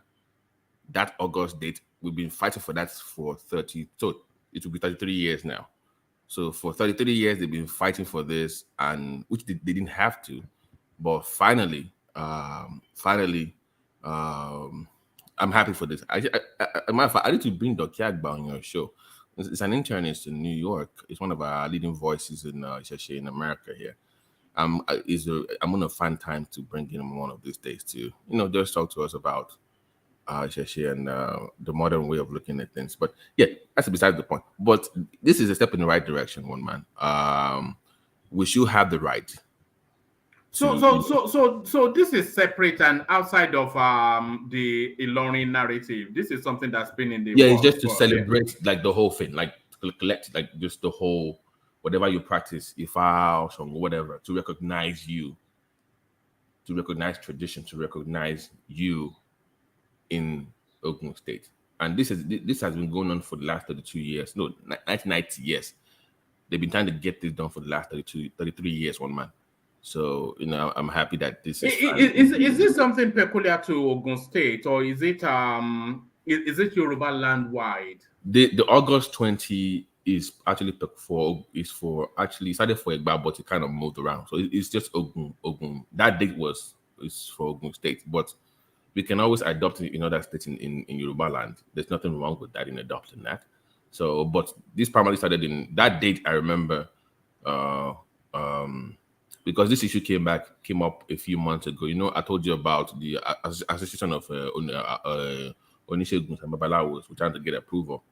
So it's kind of like close to that date as well. So and they got their own approval, but we couldn't actually get this date approved.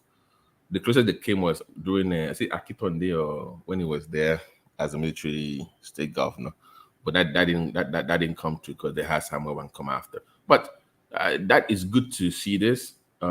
People have nothing to be afraid of. I mean, we are all Yoruba people. We are Nigerians, so we have a right to, just like you do. And nobody is coming to destroy your church or your mosque or whatever. So we should all live and respect other people's tradition. So this is a step in the right direction, one man. The one man I wanted to add. You know, remember earlier I was talking about the runway lights. Yes. Can you believe that this morning as well, it was reported that the expansion medal in the newly built second Nigeria bridge was also stolen as well. You know what? There's something that I've been following over the last 3-4 days. In Kano State, they continue to apprehend trucks that have been uprooting railway tracks and selling it as scrap metals. So we are stealing railway lines, stealing runway lights, vandalizing bridges. I mean, these are safety concerns, right? These are human lives you're playing with here. I mean, I don't know. I don't know what the punishment is. I don't know what the security apparatus are to safeguard this critical infrastructure. But we cannot allow this to go on. These are, you know, I did a little bit of physics in high school, and I know linear expansivity, when it gets hot, right, the bridge will expand, right? Those things are meant to cater for those things when it expands. Now, when you steal them off the bridge, I don't know what happens to the bridge when it gets hot then. You see what I'm saying? You're going to destroy a multi-million-dollar investment because of how much. So I don't understand this. I don't get it, woman. I honestly don't. All right, to the headline on the screen now, Babati. So Ondo State Governor Akeredolu, we touched on it yesterday, and now the chairman of his party, he's saying this guy is just incapacitated. So on Arise Steve, is that bad now? Remember when Ogbeni said that there was a governor that was poisoned by his girl? Is it this one that I was referring to? Yes, it was. One girlfriend poisoned the governor, but he didn't give us a name. No, it was Akeredolu. Even his wife came out in the public space to tell us that he even mentioned the lady who had the portfolio in his cabinet. But he's debilitated to the point that he's almost vegetative. Wow. And this is what Adamo is telling us. And he has written to his state to say that he is now on an indefinite medical leave. Oh man, you know, but Arise TV was explaining to us that to be able to remove him, you know, you need so much of a consensus that is a near impossibility. So this guy now, he can stay in perpetuity in a London hospital bed and continue to call himself governor. Wow, because I was reading earlier one of the comments of Chief Gomez talking about he has stage 4 cancer. So maybe they were talking about a different person, but no, it's him. It's him. That is quite unfortunate. I mean, this guy was Yoruba. I mean, core Yoruba. I mean, he embraced that tag. You know, he didn't shy away from his Yoruba-ness, if that makes any sense. And it was such a decent guy. I mean, but you know, he calls himself Ogbeni. He's one of those people that you know. He really imbues in you that Yoruba. It's quite unfortunate that this is happening. I wish him the best. I mean, I don't know. I mean, stage 4, if that's true, and if it's that bad that he can't even function, or man, that is not good. That is that's not good, woman. I don't know what to tell you. Hopefully, they can find a way to. I mean, they will move on as a state, but prayers for his family and his loved ones. But at what stage does it get to the point that he's forced to step down? He should have stepped down months ago. Clearly, I mean, if this report is true, but you know how people hold on to power, But at this, no, you should have. Once you were diagnosed with something this severe, I mean, stage 4 is nothing to play with. That's it. There's nothing to. You should have stepped down months ago. Because but for some reason, he hasn't gotten that much national attention. Surprisingly, one man. Because it's something that you will see in Abuja if he was healthy, right? If he was okay, you will see him there. So it's missing in action, and nobody seems to. I mean, he hasn't gotten that much traction in the national headlines, right? I've not seen much of this report about him, so it's quite unfortunate. It's just sad. It's sad, woman. It's sad. All right, brilliant. And to the BRICS space, I think you've been in this conversation in previous conversations about it. It's something that refuses to go away. BRICS gold-backed common currency, a shock to global fiat money system, says economist, as Russia confirms launch in August. So that currency now to rival the dollar, it looks as though it's something now that it is fast becoming a reality. Well, Omar, let me ask you. If you had to put your money, like let's say bet your money, your life savings, would you invest in any BRIC currency right now? I would, only because it's backed by gold. So right. It's more secure than the dollar if it's backed by gold, because but it's not so much of that. The dollar is not backed by anything. So but it's much of how many countries can you get to sign up for this? And who will be in charge? Who will control the central bank of this? So the parameters have to be set as more countries jump into this. So until I see a clear sign or clear direction, or see the actual launch and watch it for a few years, then I would just stick with the dollar for now. Let me just keep it at that for now. But it's not coming so much as a replacement, but as an alternative. That's another thing. One man, you know how this thing goes. Nothing is in that field. There's nothing like alternative. It's a replacement. If it's better than dollar, you know how. America. Do you think America sees this as some kind of company as an alternative? No, this is to them. It's a replacement. So, and you know how America gets when it comes to anybody messing with the dollar, right? If they have to kill, destroy, fake a war, fake something, they will do that. If you know how they get that, they don't give a damn. For them to defend their currency, they will do anything and everything.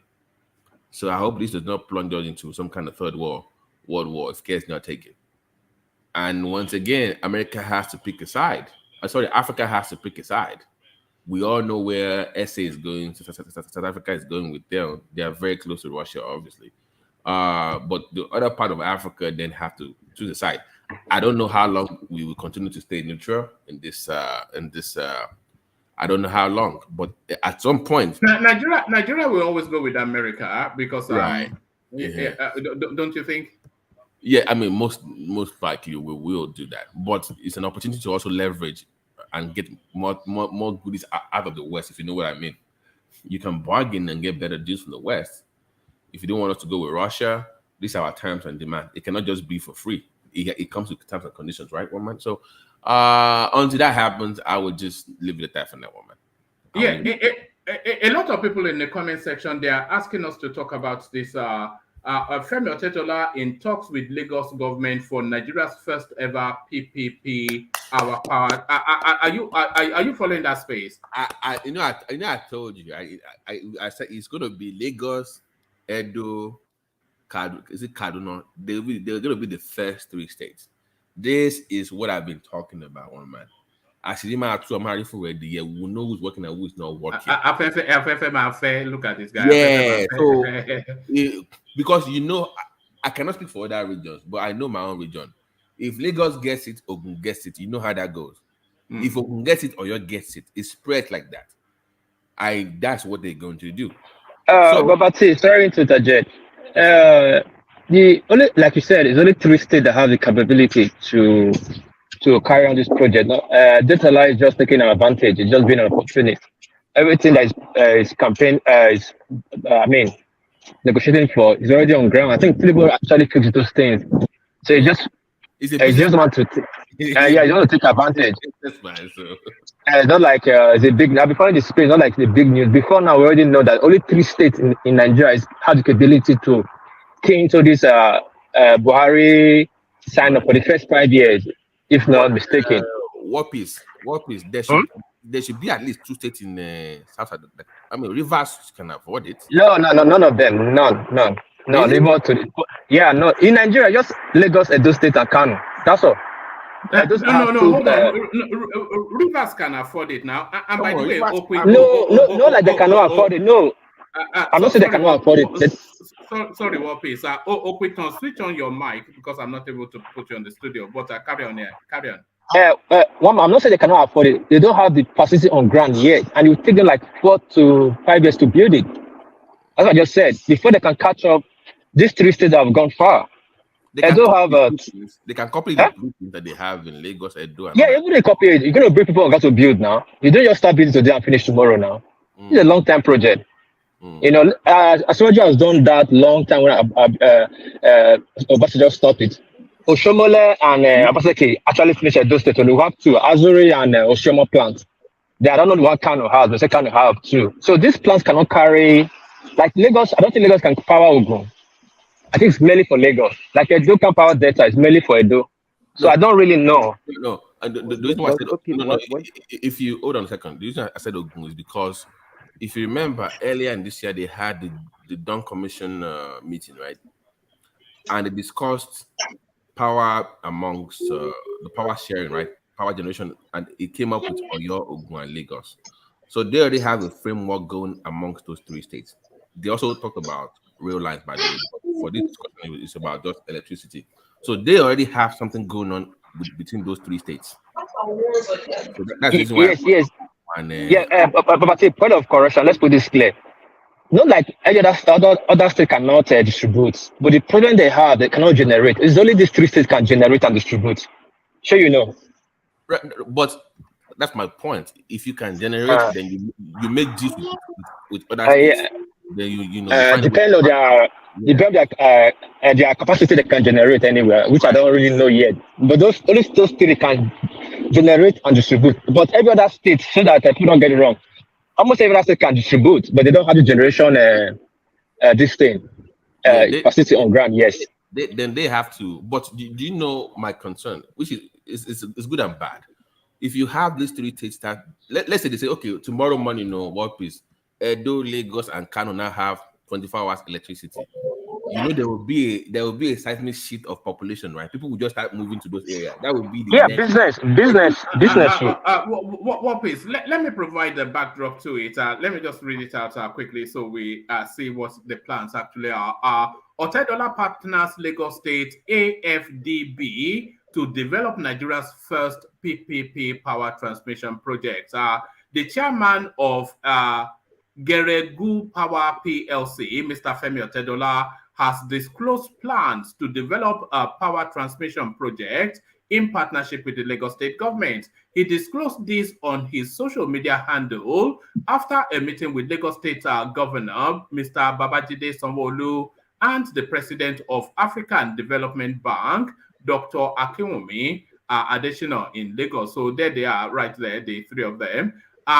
If the project comes to light, it will be the first of its kind in Nigeria, as hitherto private individuals were not allowed to transmit power in Nigeria. You know, this guy will be richer than Dangote if he pulls this off. The move comes on the heels of the recently signed Nigerian Electricity Act 2023 by President Bola Tinubu, which grants state governments and private individuals the license to transmit electricity in areas covered by the national grid. According to the provisions of the law, states, companies, and individuals can generate, transmit, and distribute electricity in the country. The law also demonopolized electricity regulation by transmission, such responsibility to the state government anytime they establish regulatory agencies. Nairametrics earlier reported the Lagos State government plans to fully take advantage of the new Electricity Act and establish a sustainable electricity market with a strong commercial framework. In another report, where's the $10 space? So there it is. Femi Otedola is a billionaire investor with business interest in oil and gas, power, banking, shipping, real estate, etc. He's the chairman of Geregu Power PLC, one of the major shareholders in First Bank. So this Femi Otedola is quite a curious one. I was seeing a headline earlier on when he was saying he was suicidal because of a failed business deal. But there it is, Geregu PLC, coming to a NEPA near you. Yeah, but it's good. He's a smart man. He's just taking advantage of what's on ground already. Just that. But what I don't like is the same name, these same people that are coming up to take over the space. These people are controlling the space. I would be expecting a private bodies to take over that space, then sell shares to the private citizens so that everybody will be involved. But when Otedola take over this space, you know what will happen now. They will mobilize the place and control everything. They already have the funds, they have the connections, they have the resources. And like you said, they will end up being richer than the Dangote. But it's a good move in the right direction. One man. You can ask somebody else. Can I bet you something? By this time next week, you would have heard that Lumelu, what is his name? That Lumelu or something. Yeah, he would have jumped on this deal because that guy seems to be chasing Otedola everywhere. He would have jumped on this deal and stolen it from Otedola. Like I normally say, the Melu front for a lot of people. That people don't understand. Melu doesn't really have work like that. He front for people. He's like beyond the news. Yeah, as you say, he would have been there if his how would I say, the post sponsoring asked him to go front for them. He would have been there, yes, because he jumped at any opportunity, But the government have to push some regulations for this big men we have in Nigeria. Now they will back the country up. These are the things that happened during Ambassador Yaradua when Yaradua came in and started taking licenses back. They should balance it. There should be a balance. There should be a certain amount of share these people can buy. Otherwise, they will buy everything up and localize it, and then the country will still remain the same. No. But if it's to the benefit of the country, why should they stop them? It's a free market enterprise. Yeah, that's how it look like. It's a free market. That's how it look like. But in any system, people will take advantage of it. There's always a loophole in every system, one man. Since you're president, sorry, I'm listening. Yeah, continue. No. I'm trying to understand what you're getting at. So, what this guy is, because Buhari opened up the space, so there's no shorting it anymore. It's documented in the constitution. So, what this guy is doing, Otedola, he has picked the cherry of the top of the Nigerian space. So he's moved very quickly to corner the Lagos State electricity space. That's why I'm saying it's going to be richer than Dangote. Because if he has exclusivity, which he seems to be perfecting, to electrify Lagos State, that's just, he's going to be one of the richest men in the world. What is the downside to that, though? What is the caution that you are infusing in the? What's wrong with that? Yeah, the downside, one man, is that it's not bad for him to get the license for the electricity. But the bad part is that only him, a single individual, control a whole state. He becomes so powerful, and the monopoly belongs to him. This is supposed to favor everyone from the states. Now he has the cash resources, such people we want. But you should not give him the sole authority to control that space. That's just my take. That is the fear. Like Dangote. No, but it's oversighted by the state regulators. What if? Think about it like MTN. Remember when we first got the approval for GSM, the first person to jump in was MTN, right? That was the first. Yeah. Then you had other people coming. So it's not like you have exclusive right. Remember, it's a PPP project. It's not just him only. Yeah, true. So that kind of, you have leverage to kind of manage that situation, and you have other players coming to that sector as well.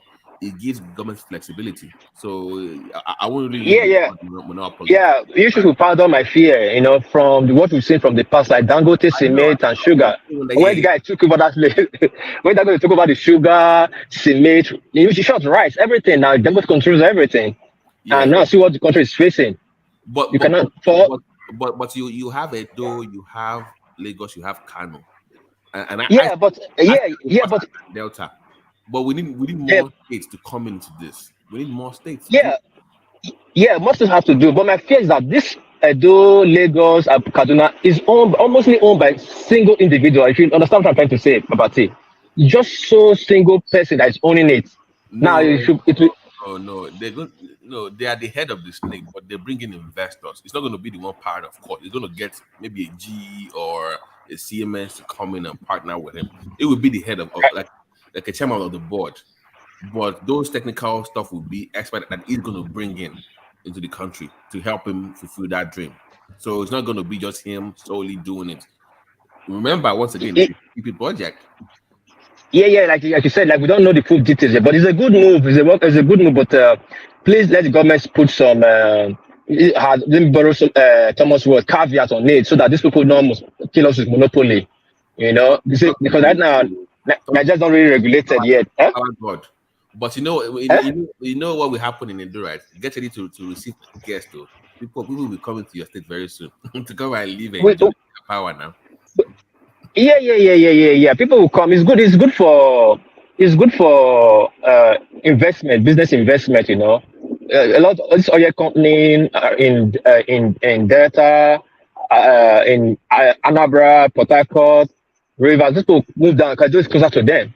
You know, just like in Lagos now, like you said, Ogun, Oyo, Ibadan, Oshun will follow up to that side. You understand?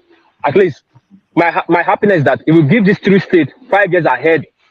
You understand? Before that state catches up, before they build their own and start distributing. Babati, you understand? Yeah, I mean, if you have a serious government, you can catch up. Trust me.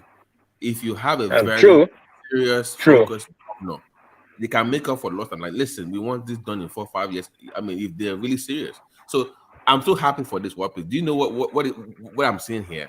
We start seeing who is working and who is not working. We know the lazy girl, who is not lazy. Then you can't blame Abuja anymore for not having power. What please?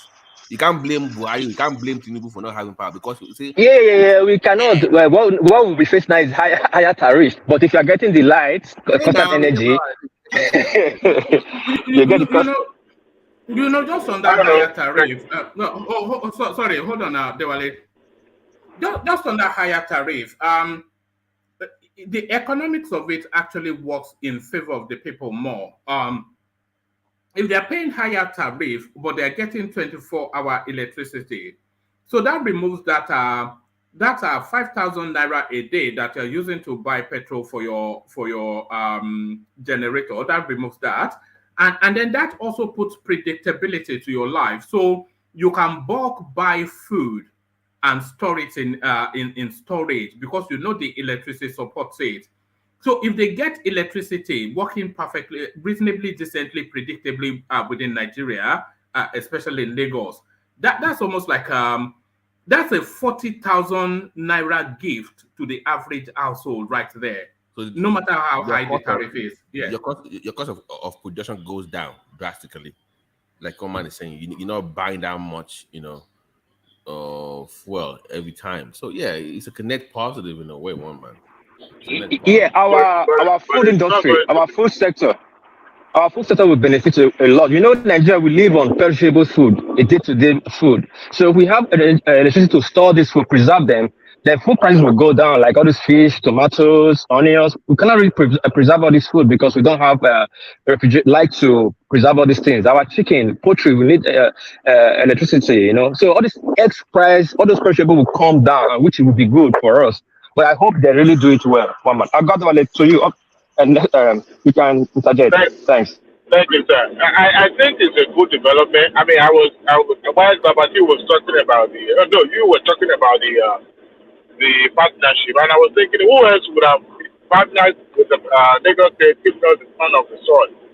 So, I mean, I would be more than surprised if Dangote was given that, or Tony Edumelu. I think Tony Edumelu also has a power generating company as well.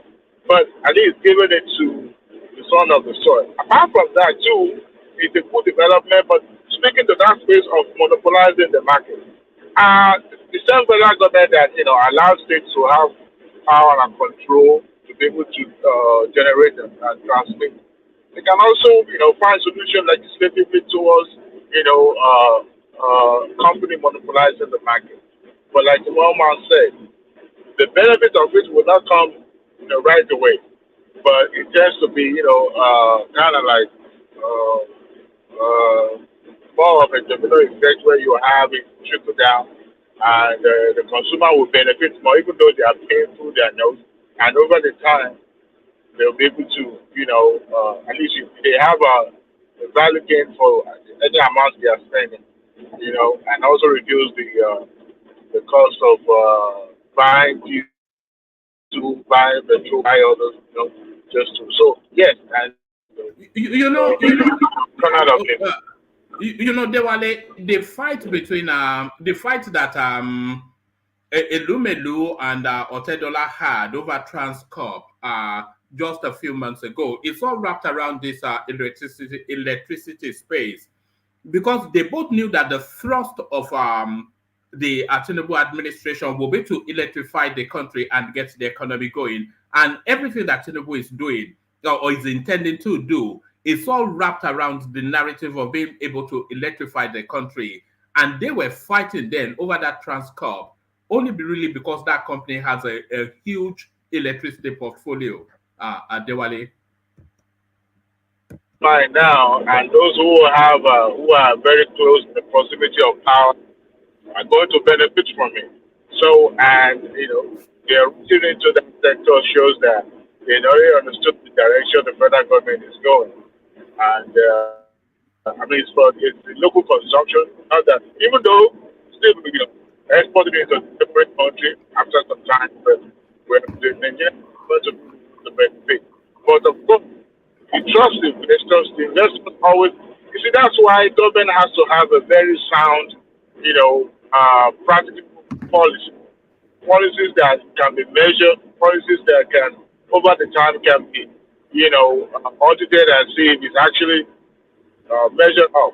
And investors always look at those indices before they make their move. And if watch move over the time, they knew the kind of politician that he is. Not somebody that will put set a motion and back off from the policy and all that, because I've done their due diligence before they roll it out. And if it's going to backfire, you would know by their own analysis. I'm talking about investing now. So yes, the likes of Tony's and they already knew that. One man. No, they were struggling to hear you. Let's hear from Babati. One man, do you think that Femi being a son of the soil in Lagos factored into that decision? I think his relationship. Are you talking about? Are we going Yoruba? Is that really where we're going? Being a Lagosian, don't let me go there because I don't want to. You say we should be sensitive. I've kind of censored myself on some things. But let's just say is Lagosian born bred. So do you think that kind of factored it? Like we want one of our sons to own this thing as opposed to someone that might not be from Lagos? No, that gives him an advantage, surely, right. in terms of being able to access the opportunity. And by the way, it's a PPP opportunity, of course. Just to what Peace was saying, his concerns, it's a PPP opportunity. So it's a public-private partnership. So the government still has a leverage in that space somewhat. So, because this is kind of like once again, like a backstabbing the Transcorp thing, because that's the reason why he bought shares in them in the first place, because he knew what he, like you said, he knew where he was going. So he bought a share in them, they forced him out with the deal, then he went behind them and made this deal. So he's still back. That Elumelu thing, in fact, is not over. Forget what the friendly that they just lied to themselves. This is to them. I'm sure Elumelu will see this as a stab in the back, because he just said, "Man, F Transcorp, I'm going to go to the source directly." That's pretty much what he did.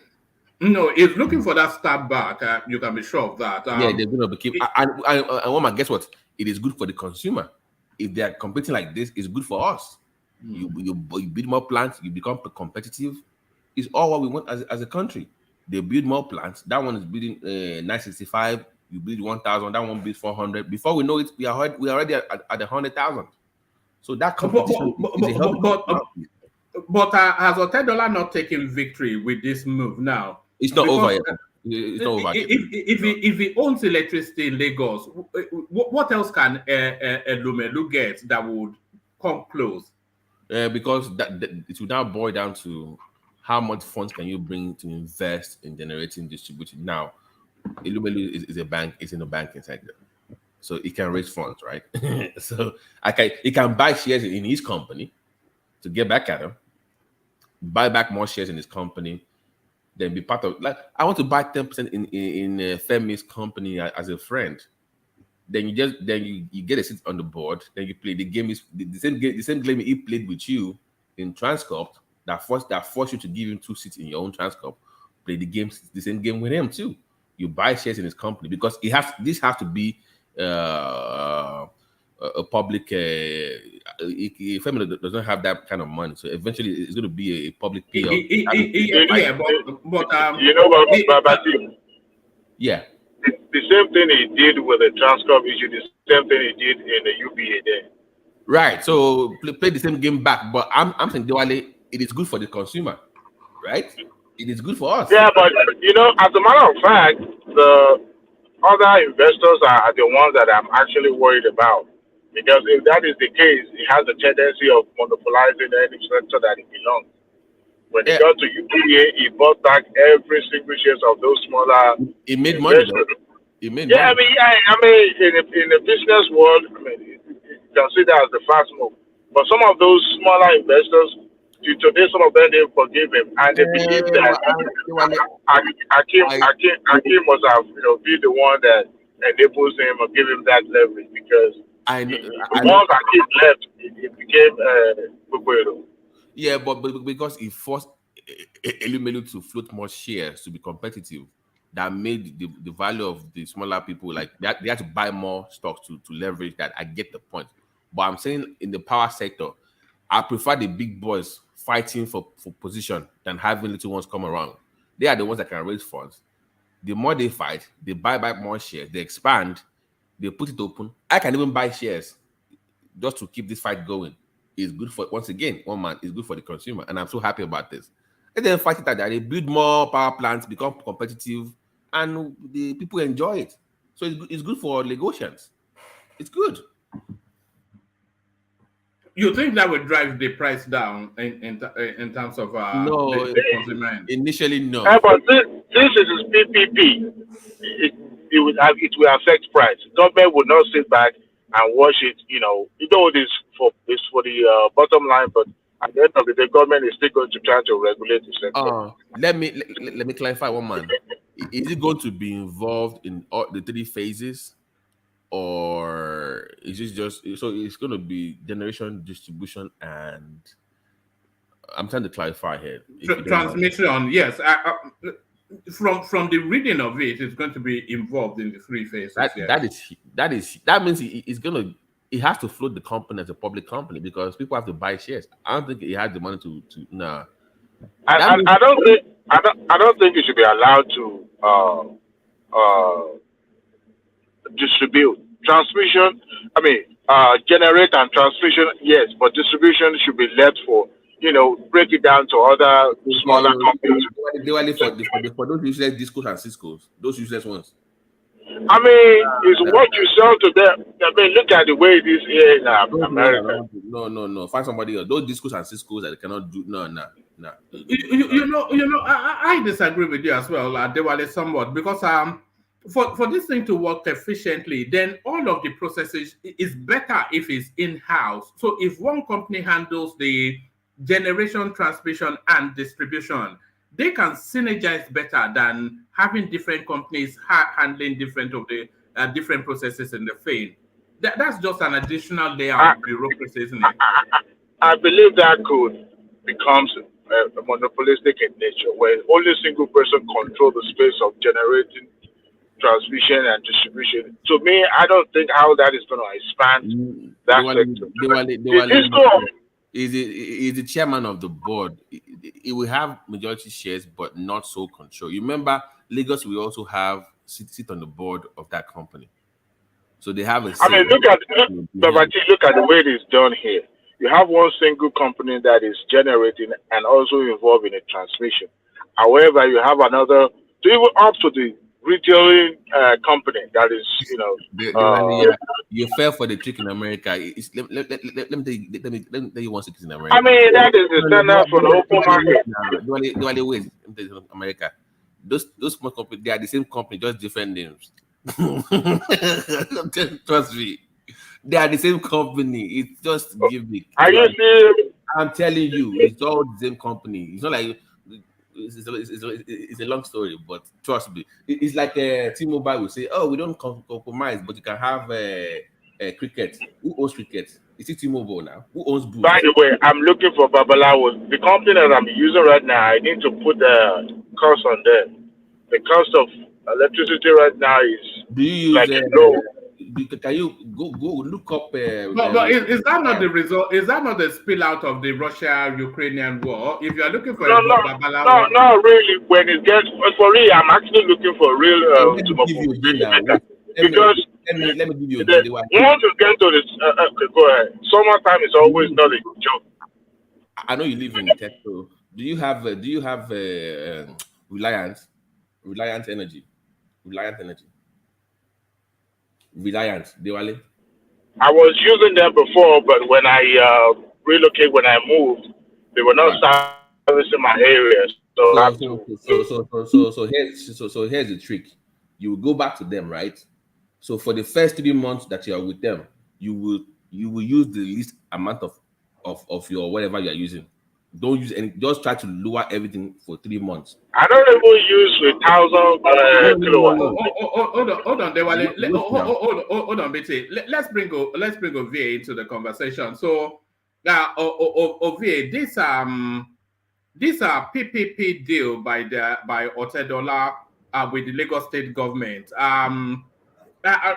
Firstly, it's a money move. But secondly, it's a rivalry move because what is fast evolving is some sort of atrocious relationship between Otedola and Elumelu, who stabbed him in the back in some energy power generation deal. But he's now presenting the pearl, the jewel in the crown of the Nigerian space as his now latest prize. So what are you making of this deal, Ovie? The deal or the characters? I think the whole thing, yeah. I mean, it's one for once they are all they're Nigerians. That's a good part of it, right? I mean, you can disagree with the policy from the government perspective, but the fact that they are Nigerians and these are people you can say pretty much 100% of their investment in Nigeria. So it's a good thing. It's a healthy rivalry. And it's a welcome development. So hopefully, the Nigerian people will benefit, but I don't know. I doubt. So, but it's a big market if as far as Nigeria is concerned. Talking about the largest share, I understand you guys are going back and forth between these two business starters. I think as at now, Elumele has the upper hand. I think Elumele is the single largest in terms of West Africa is concerned. It has more capacity to produce energy power than any other company so far. So, but overall, it's I mean, I can't hate. It's a good thing. You know what you said that they are Nigerians. Hold on. Yeah, so what you said that they're Nigerians, you know, that's quite a salient point because when Dangote was opening his refinery, a lot of criticism back and forth, a lot of compliments, a lot of criticism, and somebody was making the commentary that look, you have to understand that this guy, what is done is actually a national service. He could have taken that refinery and he could have located it anywhere in Africa. And the president will drop his trousers and ask him to insert just for the benefit of. So the fact, because these are dollar billionaires, they can move their money anywhere and still profit. So the fact that they bring their money home to invest in the country is something that sometimes we take for granted, which we shouldn't. If Otedola goes to Sierra Leone and tells them he wants to give them electricity, what do you think they'll do? They will make him the president. That's a key point, that there are Nigerians investing in the Nigerian space. Yes, and I think even Otedola also has shares. I think he has about 5% shares in Transcorp. So either way, they go hand in hand. And I think you can see that in politics too, between Tinubu and Atiku. Whether we like it or not, these people are twin brothers, right? They roll together from day one. So I think that's what we are seeing here. We just hope they continue. We wish them good life. They will benefit a lot from the Bola Tinubu government. I think you earlier pointed out that this is a free market. Yes. Okay. How are you, my brother? Yes. Pretty good. Good. Let's just digress a bit. One man, if you don't mind, please. Do you think Atiku and Bola Tinubu are really fighting each other? About all these politics, everything. What do you think? No. I mean, these are they said in politics they are not permanent friends or not permanent enemies. They cannot fight now. How are they going? How they won't fight? I mean, however you want to go hard and damage one, you are in a way you are damaging yourself, because I think business-wise they are also linked together. So at this point, in the political space, I think they control the largest share in terms of influence. So I don't think I think whatever they are doing is just for the optics. They know the game that they are playing with each other. I think the Labour is the one that is just oblivious to that fact. But those two know how the game is played, and they are comfortable with the outcome either way. But I think Obi. I wouldn't be surprised if come 2031, Tinubu will hand over to Atiku. I think I will not be surprised. No. Hey, for real, I would not be surprised too. Obey you. What is Abba? What is Abba? I don't understand. You're right. Hold on. You're right. Come 2021, 2027, you mean? 31. Oh, 31. No. How old will he be then? How old will Atiku be at that point? I think Atiku is out of play. I think he will be an ancestor. This is a test, right? I use Biden as a test. If Biden secures a second time, I see no reason why Atiku will not be around. And if he's around and he's still interested, I see why he will be the man to beat. But if Biden no succeed, he'll be able to convince Biden to either step aside because of his head and all that, then Nigerian and every other person can fix on that. But I mean, Tinubu scale through. What can be 8 years from now? You think physically Atiku will be worse than the way Baba deceived us?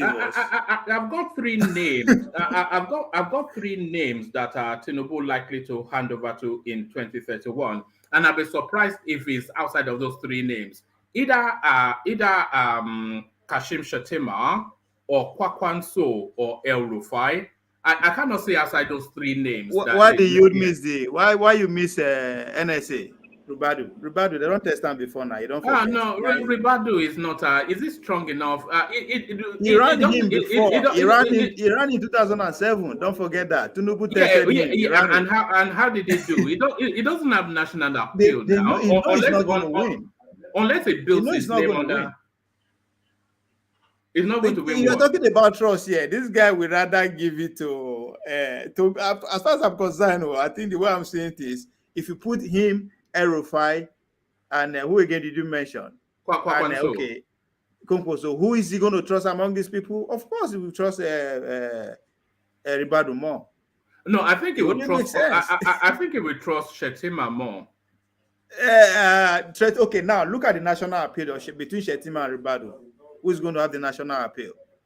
Shettima has 8 years to build a profile as the vice president. You know, Shettima is a very likable guy. You know, people like him. Compared to Ribadu, Ribadu is just non-plus now. Who do you think has more national popularity? Ribadu? No, Ribadu is more. The outlook of Ribadu is more calmer than Shettima is a little bit bombastic, kind of in your face, kind of. His only problem with his acceptance from maybe the Northwest. he might have a problem from that angle, and they would rather prefer Shetima than him from the northwest. But overall, nationally, coming to the south and all that, I think it will be easier. It will be easier to say Ribadu I think Yoruba land will want to Shetima more because he has the sort of wit and humor that we like, and that rapid brain. Is more intelligent, by the way, than Ribadu by far. Even more intelligent than El Rufai, Shetima. I don't see. Wait, I think you more intelligent. You know why you are saying this? You know why you are saying this? If you follow Nigerian politics, we're dealing Obasanjo. This guy was the star. Ribadu from nowhere. He was just an ordinary police officer. He became the star of that administration. Right? That he literally built but because Obasanjo allowed and give them political backing. Yes. He wasn't the only one shining. I mean, Akoyele was there. But you can say he singularly built the FCC. See, from you can only shine when you have political backing, and when there's a political will, you can go any length. But him, now that he has become a politician, now he has to test his own popularity, his own appeal, and see how far he can go. Not just, riding on the back of someone who has the power. That's what one man is trying to say. But by and large, Ribadu can approve, his own anytime. But, politically, I'm not sure.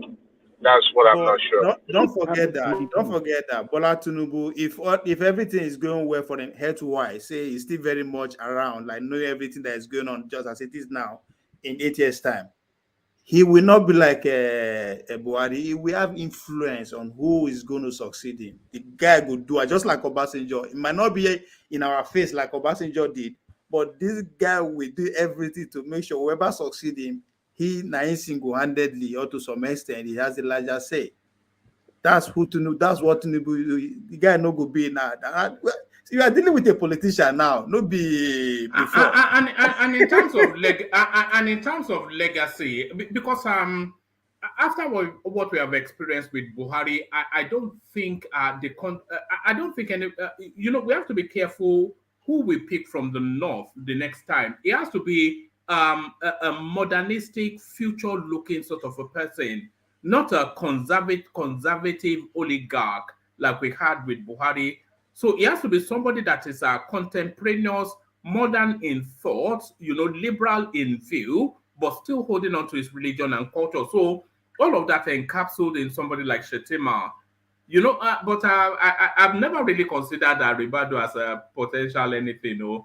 In fact, I was surprised they made him the NSA. I suspect he won't last 2 years there. I don't think he has what it takes. Yeah, okay. But no, I think the North generally they would like to go with Shetima more, right? For the obvious reason. But I would just more concerned about nationally now because it's not going to be. I think Buhari will be the last leader who will have that is sectional popularity shoot him to power in a way you can say like that, right? Putting without a Bola Tinubu effect and all that. I don't think we'll see another politician like that again. The next politician we are going to is somebody that will be at least to some extent generally acceptable. Ovi, are you forgetting El-Rufai? Do you think El Rufai is out of play with his extreme? No, it's ambitious. That's what I'm saying. It's ambitious. He wants that seat. I think yes. Sorry, do you not think he has played himself out with that religious extremist views that he expressed just recently? No, I don't think so.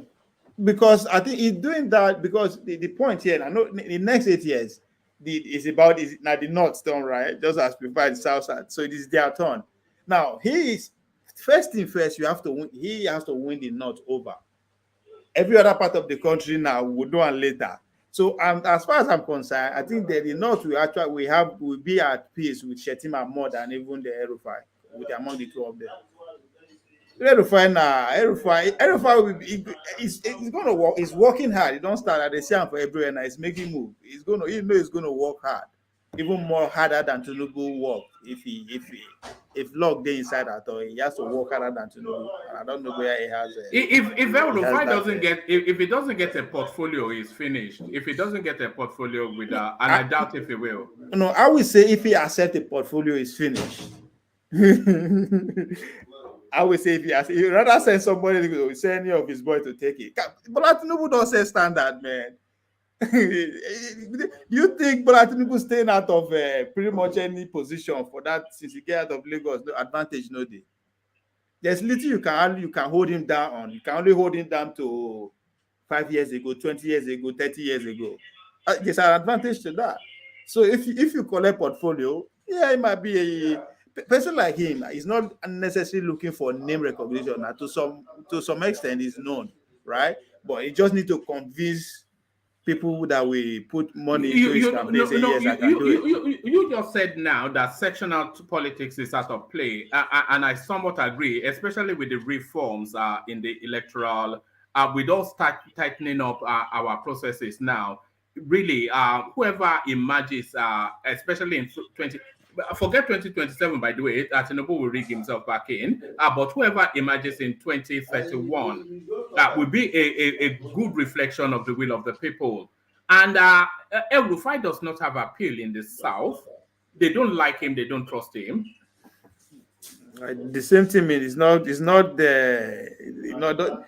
I don't know how he's going to do it, because this I mean we might be cheering me on now for the heroic performance he put on for Bola Tinubu to emerge, but he has to do work. He has to go into double shifts to make sure the people that he step on to while doing that too he fix it back. So it's not going to be.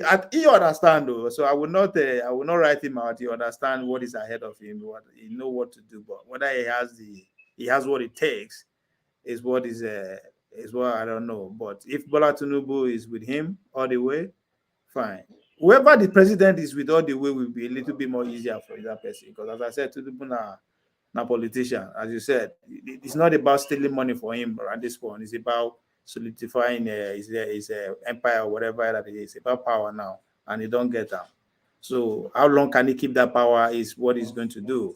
If God give him good life, we want to make sure may they know we are passenger himself. That is why he's not going to go after him physically, but he will want to outdo him. He want to get that international recognition, that respect. That's I think that is what it is for Tinubu as far as all this is concerned. So if he has the opportunity to influence who will take over after him, the guy will jump into him. In fact, he will work hard to make sure that's what happens. Unless nature take his course, or it's not necessarily here with us. But No, Tinubu is here with us for the next 8 years. So I don't. I think we all know that anyway. Tinubu is here with us for the next. He's not going to die, and he's not going to be voted out. But again, he go. Not that he go. He has to. No, he cannot impose anybody on the North Shore. That I know. But and again, that is not who he is in a way. I don't think that's who he is. He believe in negotiation, right? It's a consensus politician. Exactly. So it's not that we influence anybody on the North. That's not what I'm trying to say here. But if we try and make sure he have a say, if he's allowed anyway, because it's gonna be tough. Just like 2023 was tough for the southern politician. It was tough, right? From the primaries between Obi, I mean, it was tough. So it's going to be that tough to come 2031. It's going to be really, really. It's going to be in a battle. I don't know what is going to happen, but it's going to be a battle. But may God give us life. But again, few people, as far as the Bola Tinubu administration is concerned, with these men are going to triple, not just double, triple their wealth. And we are going to, even the Dangotes, everybody, there are a lot of individuals are going to triple their wealth. That's what I see. But all right, I don't know how that is going to affect the general everyday Nigerian. But that's where we are here to find out. All right, let me answer that, because the headline for this session, you've actually segued into that. Let me play you this. It's a 10-minute clip, but it's well worth watching. Watch this. President Tinubu has established a policy advisory council to support the delivery of sustainable, inclusive economic growth. We've got some aspirations as far as the next 8 years are concerned, doubling Nigeria's economy to $1 trillion, 7% annual GDP, and a whole lot of others. Is this attainable? We have, of course, with us Mr. Tilewa Adebajo, CEO of the CFG Advisory Group, joining us to discuss further. 7% annual GDP. All right. Before we get into the analysis of whatever that talking head is about to tell us, so this now constitutes what is an action plan for the Tinubu administration. So the core ambition, outside of all of the auxiliaries, the core ambition of the Tinubu administration is to double the Nigerian economy to $1 trillion, 7% annual GDP growth.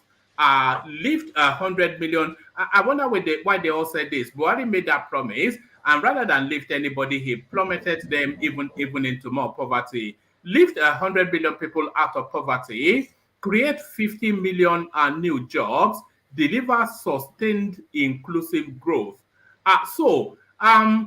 Doubling the Nigerian economy to $1 trillion, you will say that is a lofty ambition, but I'm even saying that this is an underestimation of what is achievable within that 8-year space. But what do you make of that ambition to double the economy within 8 years?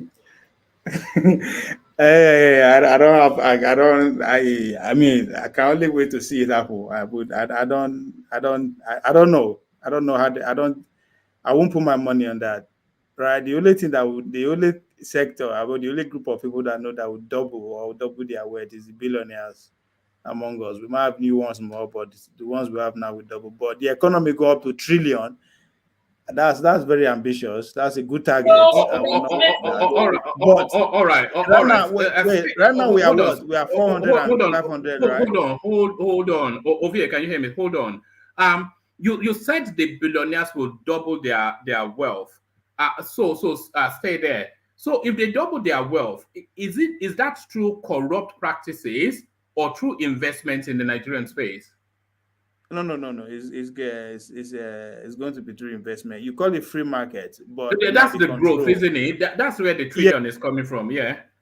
Yes, yes, but I don't know if it's going to go to $1 trillion. It's a very ambitious goal. I'm not going to lie, but if they end up getting us to 700, I will still give them a pass. I expect them. That's what I expect in 8 years, not in 4 years. In 8 years, if they can get to 700, I think we are between 400 to 500 billion right now. So if you can get us to 700, I will give him a pass. Then if the $1 trillion come, then well, kudos.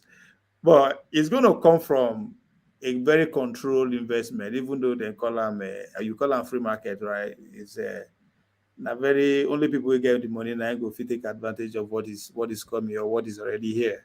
So, and as we can already see now, it don't manifest from just a few one among us. So those ones now them go start to produce billionaire, right? I expect the $80 and the Elumelu to start say, oh, I produce 2-3 billionaires, right, within the so time. But that's the bragging that I want to see, and I will not be surprised that if at the end of Tinubu 8 years, if that's what is God gave him, I will not be surprised to be saying that. Say yes, and I mean under me, I get 2-3 billionaires, right?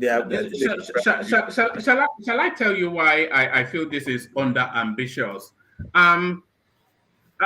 A lot of the things that Tinubu is doing is recalibrating our policy positionings within the Nigerian space. Is recalibrating the policy positions, and then he is also liberalizing the economy, and then he's making the economy market friendly for investors, and then he's floated the naira. So all of that, all of that are key points.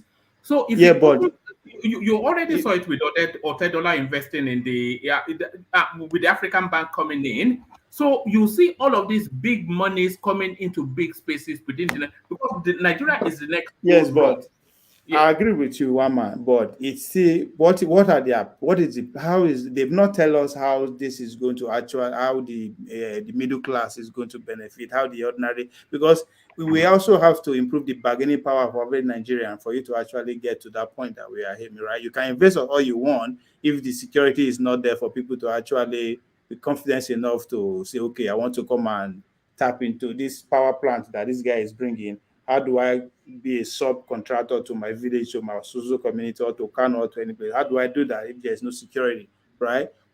So there's a lot that I also have to go hand in hand for that to happen. That's why I say it's a very it's an ambition. It's a big ambition here because we are not only the rich now are smiling, right? They are hopeful, renew hope. Their hope is being renewed. Only those who have the but investment power. there will be new rich created as well. Yeah, let's okay. One man, let's assume. Hold on. I suspect we will be seeing the rebirthing of the middle class in Nigeria. You know, we don't have a middle. We will be seeing the rebirthing, the resuscitation. That would be the winning. Yeah, that would be the winning card for him. But now let's assume within the next 6 months, right? Let's say within the next 6 months, half of Nigeria we can say yes, they can be boast of maybe 20 hours of power. Not even the whole country now. Let's say half of Nigeria, some key state, Lagos, Kaduna, Port Harcourt, Kano, Ogun State. Edo get power now. Edo, so all those, let's say they can brag or say yes, 20 hours of power, right? Then we will begin to see that middle class we are talking about begin to say there's hope again. When we begin to, I mean, something has to be. Okay, hold on a bit. So let's say let's use that 20-hour electricity example that you've just cited.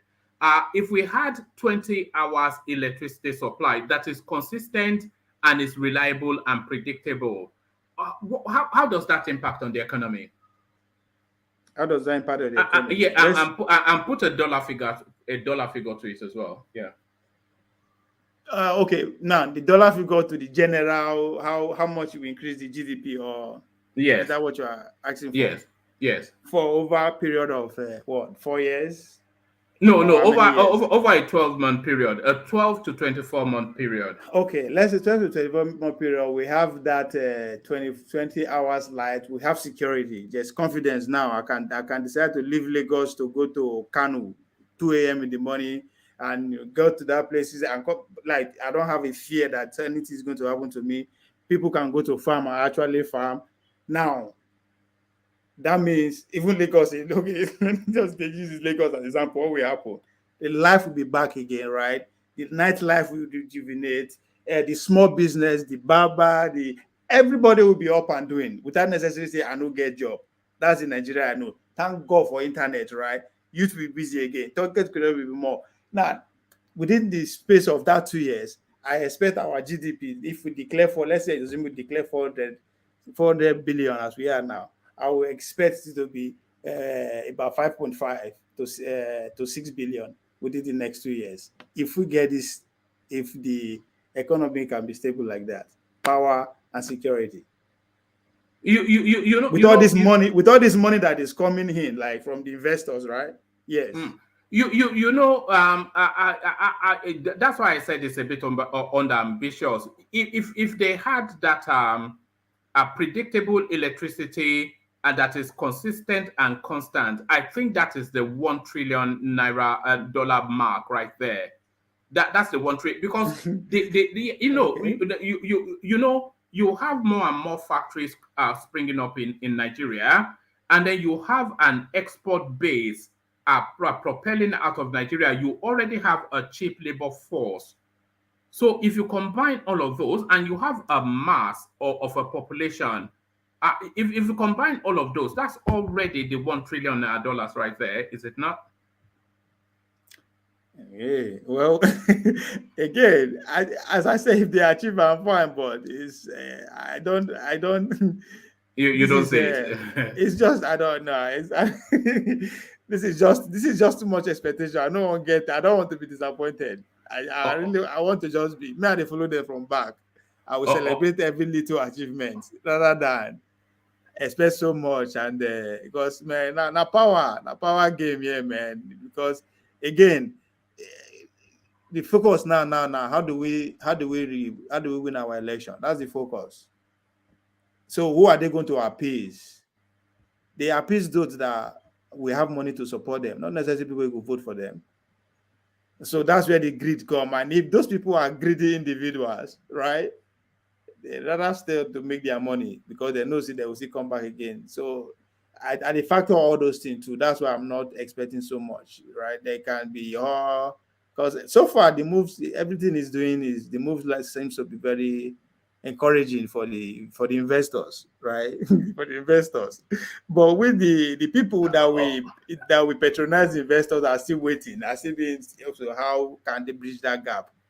So that's why I don't want to expect that much. But as I said, do they have the capacity if they really want to, if that is the focus, they can if they want to. Nigeria no be yes, the 200 million people is an asset. It's not it's not liability, it's an asset. If they really want to utilize all right. Listen to this guy, and maybe he will infuse you with a bit of enthusiasm. Listen to this. GDP and a whole lot of others. Is this attainable? We have, of course, with us Mr. Tilewa Adebajo, CEO of the CFJ Advisory Group, joining us to discuss further. Good morning, sir. Thank you so much for joining us. Good morning, Rotus. Good to have you to kick off the week. What do you make of those aspirational goals? What's the pathway to get us there? Very lofty targets, you must say. The Policy Advisory Council consisted of Senator Tokunbo Abiru, who chaired it. Dr. Yemi Cardozo was also there. Sumailu Zubairu, I think the AFC CEO, and Dr. Doris Anite, and they used KPMG as consultants. So very detailed work they have done. So what remains now is the implementation. Aha. And as far as the implementation is concerned, what pathway are we looking at? Is it fiscal, monetary policy? Which way are they going to take to get there? Well, it's interesting how they've looked at it. And I think what they've done is that they've looked at how they're going to coordinate fiscal policy, monetary policy, industry, trade and investment. Okay. And then they're going to coordinate that with the capital markets. But what is interesting about this is that they actually has also set up a performance and delivery unit. And what they're saying is that they're going to make the performance and delivery unit a cabinet level position. Okay. So that basically the monitoring of this can also be very effective. And what they're also saying is that they're going to also have a body that is going to be chaired by the president, who is going to be the coordinating minister of the economy, to be able to coordinate all this, that will be chaired directly by the president. And they're trying to kick this off by giving the president some powers. Yeah. And what they're proposing is that they're going to pass an emergency economic reform bill to grant the president special powers to drive the economic reforms. So what's going to happen is that basically we're going to wait for this bill because they're looking to do a lot of landmark reforms to be able to drive this growth. So yes, and then of course fitting square pegs in square holes and round pegs in round holes is going to be very important. How do you think on the fiscal side they can get that? Is that focusing, like Tayo Oyedele of PwC is a chair of a tax committee that was announced last week. On the fiscal side, what do you think needs to happen? Well, that's fine. I think we're looking at what they're doing on the fiscal side. We know they have to look at the Oronsai report. We've seen all the things they're doing. And obviously with all these reforms, you need to set a lot of those subcommittees, which Mr. Oyedele is heading one of them. There are going to be several more of those sort of committees because you need to do the stakeholder engagement to get the feedback to be able to understand if these reforms can go through. Now, if you take a look at what has happened, PENCOM was set up, and I think Fola Adeola was the first chairman of PENCOM under the Obasanjo regime. And 20 years later, or less than 20 years later, we have a pension industry that has 15 trillion naira in assets. I think that's a very laudable achievement. Yeah. So they're thinking about taking out banking supervision out of the central bank and setting up a super regulator for the banking supervision, the capital markets, which includes SEC, insurance, and PENCOM. So while all this might seem things are good, there's a lot of legislation, so a lot of discussion still needs to go in about those sorts of reforms. But on the fiscal side, one of the things we've not been hearing much about is the fact that they're actually going to rationalize some assets. Okay. Probably some of the production sharing contracts are going to come down, sell some of those sort of assets to be able to raise money quickly. So that is also another plan. So they've documented the plan. So it's now a question of how they're going to implement it. Great stuff. What about the monetary side? You've talked a lot about monetary policy in Nigeria. So what do you think needs to happen there? Well, yes, they're going to have to resolve the ways and means. Yeah. Obviously, they're going to have to depend on ways and means till the end of the year when they put their budgets together. And we need to rationalize ways and means. That's going to be very important to be able to achieve the fiscal discipline. On the monetary side, it's actually a lot easier on the monetary side. Okay. Because the key challenge on the monetary side, which is the unification of the foreign exchange rates, has been done. Right. So now you have a single window. The Naira is finding its level. It's now a question of how to put in the stimuluses to increase the Naira supply. You have about $25 billion to $30 billion a year coming from diaspora remittances. Export proceeds now, people who have the export proceeds, no need to find other ways to bring it. They can bring it into the market. So you need to find ways to increase supply. So you could now, encourage the exporters because, they can bring in their foreign exchange. So that has happened significantly. So the challenge now with monetary policy is inflation because a lot of the subsidies. All right. So does that imbue you with a bit more confidence, Obey? Yes, but let me put it this way. Yes, because I think if there's anything so far, I see is painting a president that is interested in economy, not just interested in how the economy works, right? If we want to go by his accounting background and what have you, compared to other presidents that we have before, this man who are more focused on either the oil sector or how to be admired around the world, right? I'm talking about Obasanjo here. But I think we have a president, from what this man is saying, we have a president who understands the need to actually reposition the economy if all need to move to, head towards the permanent side. I see that, but he said something again that I think he might be the first president to be the chair of the Economic Council, according to what he's saying. But again, he followed that by saying that Bola Tinubu need to give him a little bit of power to able to push some things through, to able to actually declare something without necessarily going through the house. So, and if that is the case, I think so far there is on the right move by making sure his right hand man is in charge of the Senate. They pretty much have their way from party wise to his own personal ambition. So that means it's going to have a smooth. Yeah, some of the things they said, because I've watched it in full, they want to uncouple some of the powers of the CBN, because the CBN is like the regulations of banking and all of those sort of things. They want to uncouple it from the CBN, and then they want to recalibrate totally the financial sector. So it's a total transformation that they're looking at. Yes, and he says something. It's something there silent. He says something silent there, which is the insurance sector, right? Because I was wondering if he's going to run a credit economy, right? You have to your insurance has to be policy has to be very strong, especially at the same time when we're expecting people to bring money from overseas or from within. Your insurance policy has to be very strong. So I heard him mention that too, which is good. So, but if he can get all this power that he hopes to get as in charge, as an head of Economic Council, and at the same time can get all the amendment or whatever that need to go through the house, then that 1 trillion might be possible if that happens soon enough. Right. If everything is well. He also said they are going to be relying on ways and means till the end of the year. So I thought ways and means had already been they tried to reconcile just before Buhari left. Ways and means is taking money from the central bank in the advanced thing that they will pay at some point in the future. So it's essentially printing money.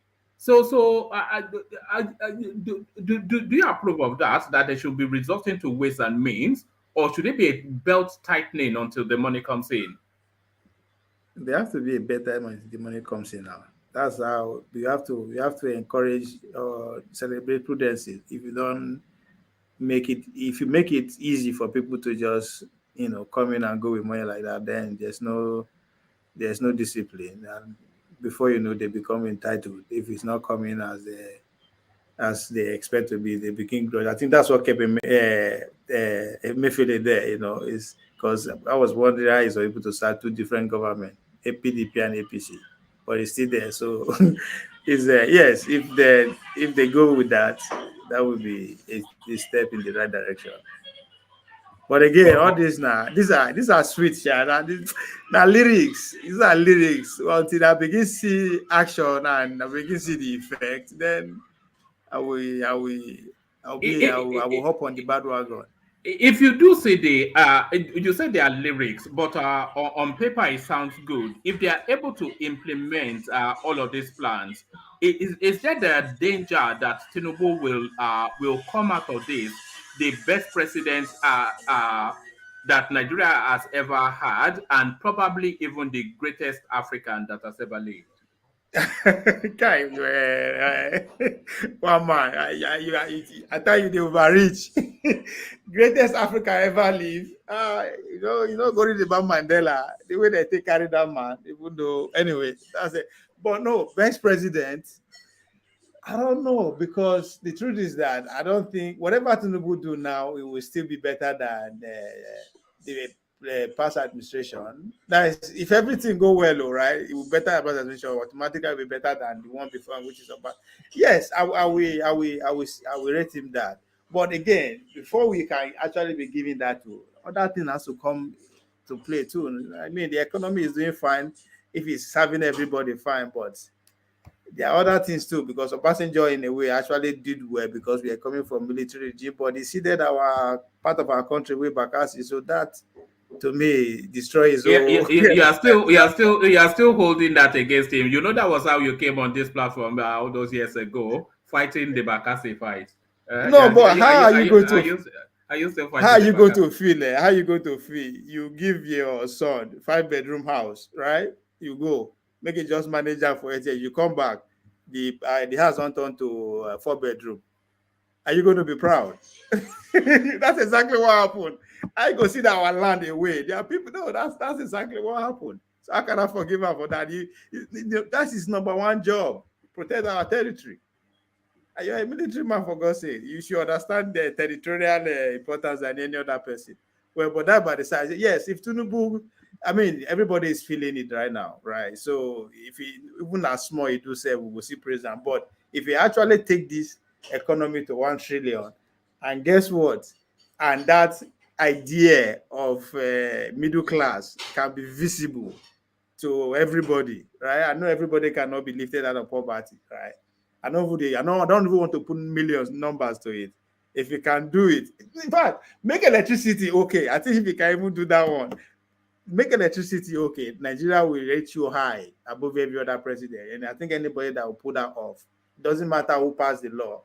If Nigeria come to light 24/7 under Tinubu, already you will be the greatest president. So that too. For me, if this state, federal, and local government dichotomy, if it comes to say yes, so Tinubu make sure say he enforce am. Local government get their own fair share treatment, state and all that. What he fought for as a governor, if he can make that happen, sorry, okay, did Buhari not already institute that in law before he left? You remember when Buhari was leaving, he signed a whole raft of bill, and yes. one of the bills that he signed was to grant more autonomy to the local governments, and one of those autonomies was for their monies to come from the federal space rather than it going through the state government. So I think Buhari had already instituted Yeah, that. so yes, if Tinubu administration can enforce it and Nigerians they see say yes, that is how things work out. I think for me, we stand as one of the greatest presidents. Yes, I will give him that title. But going to Africa, live it. I don't think he will ever top people that came before him, like Thomas Sankara, like Kwame And Nkrumah. Thomas Sankara. He is living under fabled memory. Thomas Sankara. He somewhat reminds me of Muritala Mohammed. He was there for a very short period of time. He did a couple of good things, and people. Yeah, but he made the ultimate sacrifice. I think that's what it is. He died like he died in the field of war. Yes, you mean Sankara? Yes. He sacrificed. I mean, nobody waiting made Jesus Christ special with that. Say he died for our sin. That's what that man did. So I think that's what's standing my part. So Kwame Nkrumah to liberation and all that. So yes, to be on that African level, he's going to, if he can liberate the West African, if he can liberate the West Africa as a whole, as he promised in Burkina Faso, and he makes it, maybe that will push him to that end. If I don't know, to be, for him to put in among the great in Africa, that's he's just gone beyond taking Nigeria out of poverty. I think it's beyond that at this point. The bar has been set too high because of the globalization that is going on. So you have to do more than just in Nigeria. You have to do more than just winning Nigerians. Then for the whole Africa to, the Africans are to, other African countries are to actually feel it. And what are those policies that you can actually push or support for you to be named among the African greats? If you can push the unification of African currency, one, I think that will push you a little bit, but that means you are putting your life on the line too. You know Nigeria. You know Nigeria is not backing that. Not so much an African currency, but a West African currency, the ECO. You know Nigeria is not backing it, and if Nigeria doesn't back it, then it has no meaning. Yes, I think the friends are very influential in that area. They don't think they are going to be the biggest loser if they allow that happen. So they are doing everything they can. I think that's what a lot of people are concerned about when they see the romance between Bola Tinubu and his French counterpart. People are kind of worried because those guys' influence, in a way, is responsible why the currency is not moving as swift as they want it to be. I'm not gonna blame them too. They are all fighting for their own survival too. So it all depends. Right. So if Tinubu can actually even bring that one into fruition, let me forget about the Africans. Like, do that, as I said, within the African nation. If you can stop especially all this killing that is going to be only Nigeria, they get the brunt. If you can improve that, if you take the Nigeria economy to 1 trillion and other neighboring countries actually feel the effect, yes, maybe his name will be louder than across the continent than it is now. He has the chance anyway. I think every president has a chance to be the greatest. It just depends on how you. All right, thank you, Ovie. So, Ovie, I want to try and cap it under 3 hours today. I've got something in the morning, and curiously, I can't seem to get going with the session. I don't know if you understand that. I can't seem to get going. So let me just cap it rather than label it. Yeah, so I'm going to cap it under 3 hours. Good to see you, Ovie, and good to meet you, Okweton TV.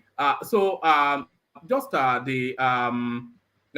bit of housekeeping. Okweton TV with a super sticker. Thank you. And he goes with a super chat as well. So thank you. Ayo, of course, rattles off as he always does. So that's Ayo, who holds an AK-47 to that space. The majestic Alexander Gomez, as you always have that expectation. And when the session starts, Ayo, usually with a handsome welcome. So thank you for all of those. So thank you, everybody. And apologies, by the way. I know you are used to a long winding session, but today we cap it in a nice, tidy, under 3 hours space. Thomas not available to do the after hours. So we'll recalibrate tomorrow, re-energize, and go long. So I'll leave it here. Carry conversation on within the comment section, but here I say peace. Thank you, everyone.